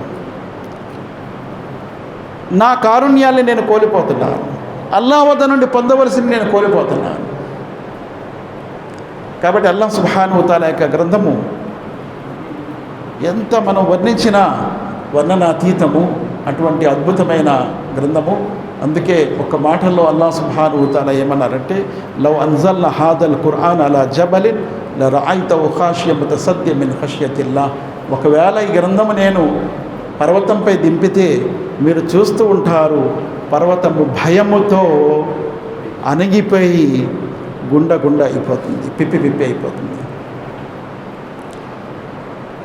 ఒకవేళ ఈ గ్రంథము ఖురాను పర్వతంపై దింపితే నువ్వు చూస్తావు, పర్వతము భయముతో అణిగిపోయి గుండ అయిపోతుంది. ఈ మాట చెప్పగానే ఒక వ్యక్తి అన్నాడు, ఏమండి ఖురాన్ తీసుకెళ్ళి కొండ మీద పెడితే అణిగిపోద్దా అన్నాడు. ఆయనకు అలా అర్థమైంది, అడిగాడు, తప్పే ఉంది, కొండ మీద తీసుకెళ్ళి ఖురాన్ పెడతానండి, అణిగిపోద్దా అన్నాడు. మరి మా అర్థం ఏంటి మీరు చెప్తుంది? కొండపై దిగితే కొండ అణిగిపోతుంది అంటున్నారు. ఆయనకి మరొక ఉదాహరణ ఇచ్చి, చూడండి ఖురాన్లో అల్లాహ్ సుబ్హానహు వ తఆలా అంటున్నారు హజరత్ మూసా అలైహిస్సలాంతో, మూసా నువ్వు నన్ను చూడలేవయ్యా అన్నాడు. లేదు నేను చూస్తానని కరాఖండిగా ఆయన అన్నాడు. నేను చూస్తాను, నిన్ను చూడాలనుంది, నన్ను కనిపించు, దర్శనం ఇవ్వని అల్లాహ్ని అడుగుతున్నాడు. చూస్తానంటు అల్లాహ్ అంటున్నాడు, నన్ను చూడలేవు, చూస్తానంటున్నాడు. సరే నువ్వు చూస్తావా, అయితే రా, ఆ కొండపై నిలబడు, ఎదరున్న కొండపై నా దివ్య జ్యోతి దిగుతుంది. దాన్ని ఏమంటారు? తజల్లి అని అంటున్నాడు. తజల్లి దిగుతుంది. అది దిగితే ఆ కొండ నిలవగలిగితే తర్వాత నన్ను చూస్తావు. కానీ ఫలమ్మా తజల్లా రబ్బహు, ఎప్పుడైతే అల్లాహ్ యొక్క తజల్లి దివ్యజ్యోతి దానిపై దిగిందో, జాలవు దక్క ఒకర్ర మూసా సైక, ఆ పర్వతము గుండైపోయింది, మూసా స్పృహ కోలి పడిపోయాడు. అంటే అల్లాహ్ సుబ్హానహు వ తఆలా దిగాడు, అక్కడ దిగలేదు. అల్లాహ్ యొక్క దివ్యజ్యోతి దిగింది, తజల్లి, కొండ ఆ భారాన్ని సహించలేక భస్మైపోయింది. అలాగే అల్లాహ్ యొక్క ఆయతు ఖురాన్, అల్లాహ్ యొక్క పారాయణము చేసేటప్పుడు అది అల్లాహ్ యొక్క పారాయణ రూపంలో వచ్చి కొండపై దిగితే ఆ కొండ అలాగే బూడిదైపోతుంది. సేమ్ ఈక్వల్, ఎలాగైతే అల్లాహ్ యొక్క తజల్లి దిగితే బూడిదైపోయిందో అల్లాహ్ యొక్క ఖౌల్. ఎందుకంటే ఇన్నా సనులికి అలేక ఖౌలన్ థకీలా అంటున్నాడు. నిస్సందేహముగా ఒక బలమైన మాటను నీపై దింపుతాను ఓ ప్రవక్త అంటున్నాడు. ఒక బరువైన, సకీల్ అంటే బరువు, బలమైన కాదు, బరువైన మాటను నీపై దింపుతాను. ఎంత బరువు, అది కొండపై దిగితే కొండ కూడా బూడిదైపోతుంది. ఒకవేళ ఆకాశంపై దిగితే ఆకాశం కూడా బూడిదైపోతుంది. భూమిపై దిగితే భూమి కూడా బూడిదైపోతుంది. ఇన్నా అరదనల్ అమానతి అల సమావాతి వల్ ఆర్ది వల్ జిబాల్, నేను ఈ అమానతిని పర్వతంపై, భూమిపై, ఆకాశంపై దింపుతానన్నాను. ఫఅబైన యహ్మిల్నహా వఅష్ఫక్న మిన్హా, పర్వతము, భూమి, ఆకాశం దీన్ని మోయటం నుండి భయపడ్డాయి. వహమలల్ ఇన్సాన్, కానీ మానవుడు దీన్ని మోయగలిగాడు. అటువంటి ఖురాన్, అద్భుతమైనటువంటి గ్రంథము ఖురాన్. అయితే ఇది అరబిక్లో ఉంది. అరబిక్లో చదవటం వల్ల చాలా ఉత్తమము. ఒకవేళ అరబీలో చదవలేము, మనము కనీసం మనకు వచ్చిన భాష తెలుగో, ఉర్దూవో, హిందీయో, ఇంగ్లీషో అందులో చదువుతూ ఉంటే దాని ద్వారా మేము కారుణ్యం పొందగలము. ఇందులో సందేహం లేదు. స్వస్థత కూడా పొందగలము. అందులో రెండు ఉన్నాయి, షిఫా, రహ్మా, రెండు ఉన్నాయి. ఖురాన్లో స్వస్థత ఉంది, కారుణ్యం కూడా ఉంది. ఈ రెండు పొందాలి అంటే ఖురాన్ మనం పారాయణం చేయాలి లేదా వినాలి. చదివినా చదవాలి లేదా వినాలి. చదివినా కారుణ్యం ఉంది, స్వస్థత ఉంది. వినినా కారుణ్యం ఉంది, స్వస్థత ఉంది. అయితే దీన్ని చదివేవాళ్ళు చదవచ్చు, వినేవాళ్ళు వినవచ్చు. ముఖ్యంగా ఏంటంటే ఇటువంటి క్లాసులు పెట్టేటప్పుడు తప్పనిసరిగా మనం రిఫరెన్స్లు ఏదైతే గురువుగారు చెప్తారో దాన్ని నోట్ చేసుకొని ఇంట్లో ఒకసారి రిఫర్ చేసుకుంటే మరలా ఆ టాపిక్ అంతా మనము ఒక్కసారి నెమరు వేసుకున్నట్లు ఉంటుంది. ఎప్పుడైతే మనం నెమరు వేసుకుంటామో అది ఫీడ్ అయిపోద్ది లోన. దాన్ని నెమరు వేసుకోమో అది ఫీడ్ అవ్వదు. అందుకే గురువుగారు క్లాస్ చెప్తూ ఉంటే ఒకవేళ ఏమైనా డౌట్ ఉంటే, ఆయత్ ఏదైనా తెలియపోతే అడగొచ్చు కూడా. ఇది ఈ సభలోనే అడగగలరు, ఖుత్బాలో అడగలేరు. ఖుత్బాలో మాట్లాడకూడదు, ఒకరిని ఒకరు అడగకూడదు. గురువుగారిని మళ్ళీ అడగొచ్చు, సభలో ఆయన్ని అడగొచ్చు. ఒకరిని మరొకరిని, పక్క వాళ్ళని, ఎవరిని కూడా అడగడానికి కూడా వీల్లేదు ఖుత్బాలో. ఒక గొప్ప సహాబీ ఉబై బిన్ కాబ్ రజియల్లాహు అన్హు, ఖురాన్ యొక్క పెద్ద హాఫీజ్ ఈ ఉమ్మత్తులో ఉబై బిన్ కాబ్, ఆయన ఒక ఖుత్బాలో కూర్చొని ఉంటారు. ఆయన పక్కనే అబూజర్ గఫారీ కూర్చొని ఉంటారు. ముహమ్మద్ సల్లల్లాహు అలైహి వసల్లం ఖుత్బా ఇస్తున్నప్పుడు అబూజర్ ఉబై బిన్ కాబ్-ని ఇది ఏ సూరాలో ఉంది, ఏ ఆయతు అని అడుగుతున్నాడు. నీ జుమ్మా పోయింది అన్నాడు. అంటే అప్పుడేం చెప్పలేదు, అలా కోపంగా చూశాడు. అంతే, చూసుకొని ఖుత్బా వింటున్నాడు. ఖుత్బా అయిపోయింది. ఏమయ్యా ఆయత్ చదివితే చెప్పలేదు, కోపంగా చూస్తున్నావేంటి నా కాసు అంటే, నీ జుమ్మా పోయింది. ఇదేంటి ఆయత్ అడిగితే జుమ్మా పోయింది అంటావేంటి? అవును, జుమ్మాలో ఇమాం గారు తప్ప ఇంకెవరు మాట్లాడకూడదు. అయినా నేనే మాట్లాడానా? నేను ఖురాన్ ఆయత్ రిఫరెన్స్ అడిగితే నా ఖుత్బా పోద్దా? అవును పోయింది అన్నాడు. అయితే ముహమ్మద్ సల్లల్లాహు అలైహి వసల్లం అడుగుదామని చెప్పి అడిగారు. ముహమ్మద్ సల్లల్లాహు అలైహి వసల్లం అన్నారు, అవును నీ ఖుత్బా పోయింది అన్నారు. ఇదేంటి రిఫరెన్స్ కూడా? అవును, ఖురాన్ రిఫరెన్స్ కూడా అడగకూడదు. అంటే అంత చిన్న మాట కూడా, డిస్టర్బెన్స్ కూడా ఉండకూడదు. జుమ్మా నాడు అంత కామ్గా ఉండాలి. కూర్చో అనకూడదు, బయటికి వెళ్ళు అనకూడదు, జరుగు అనకూడదు.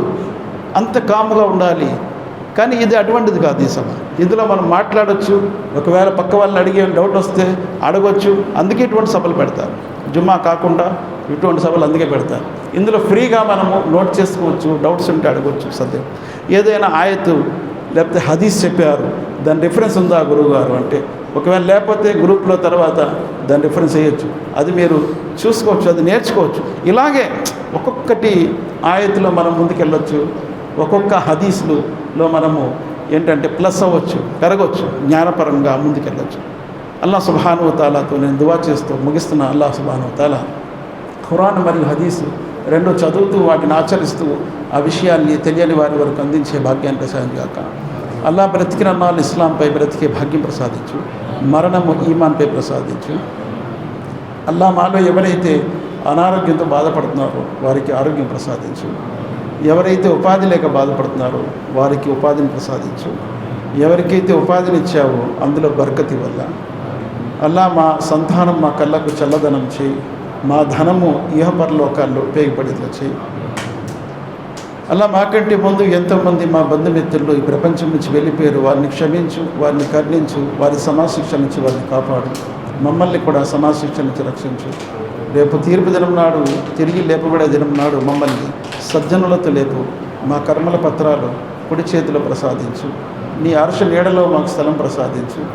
పుల్సిరాత్ అనే వంతెన పెంచి సులభతరంగా దాటించు.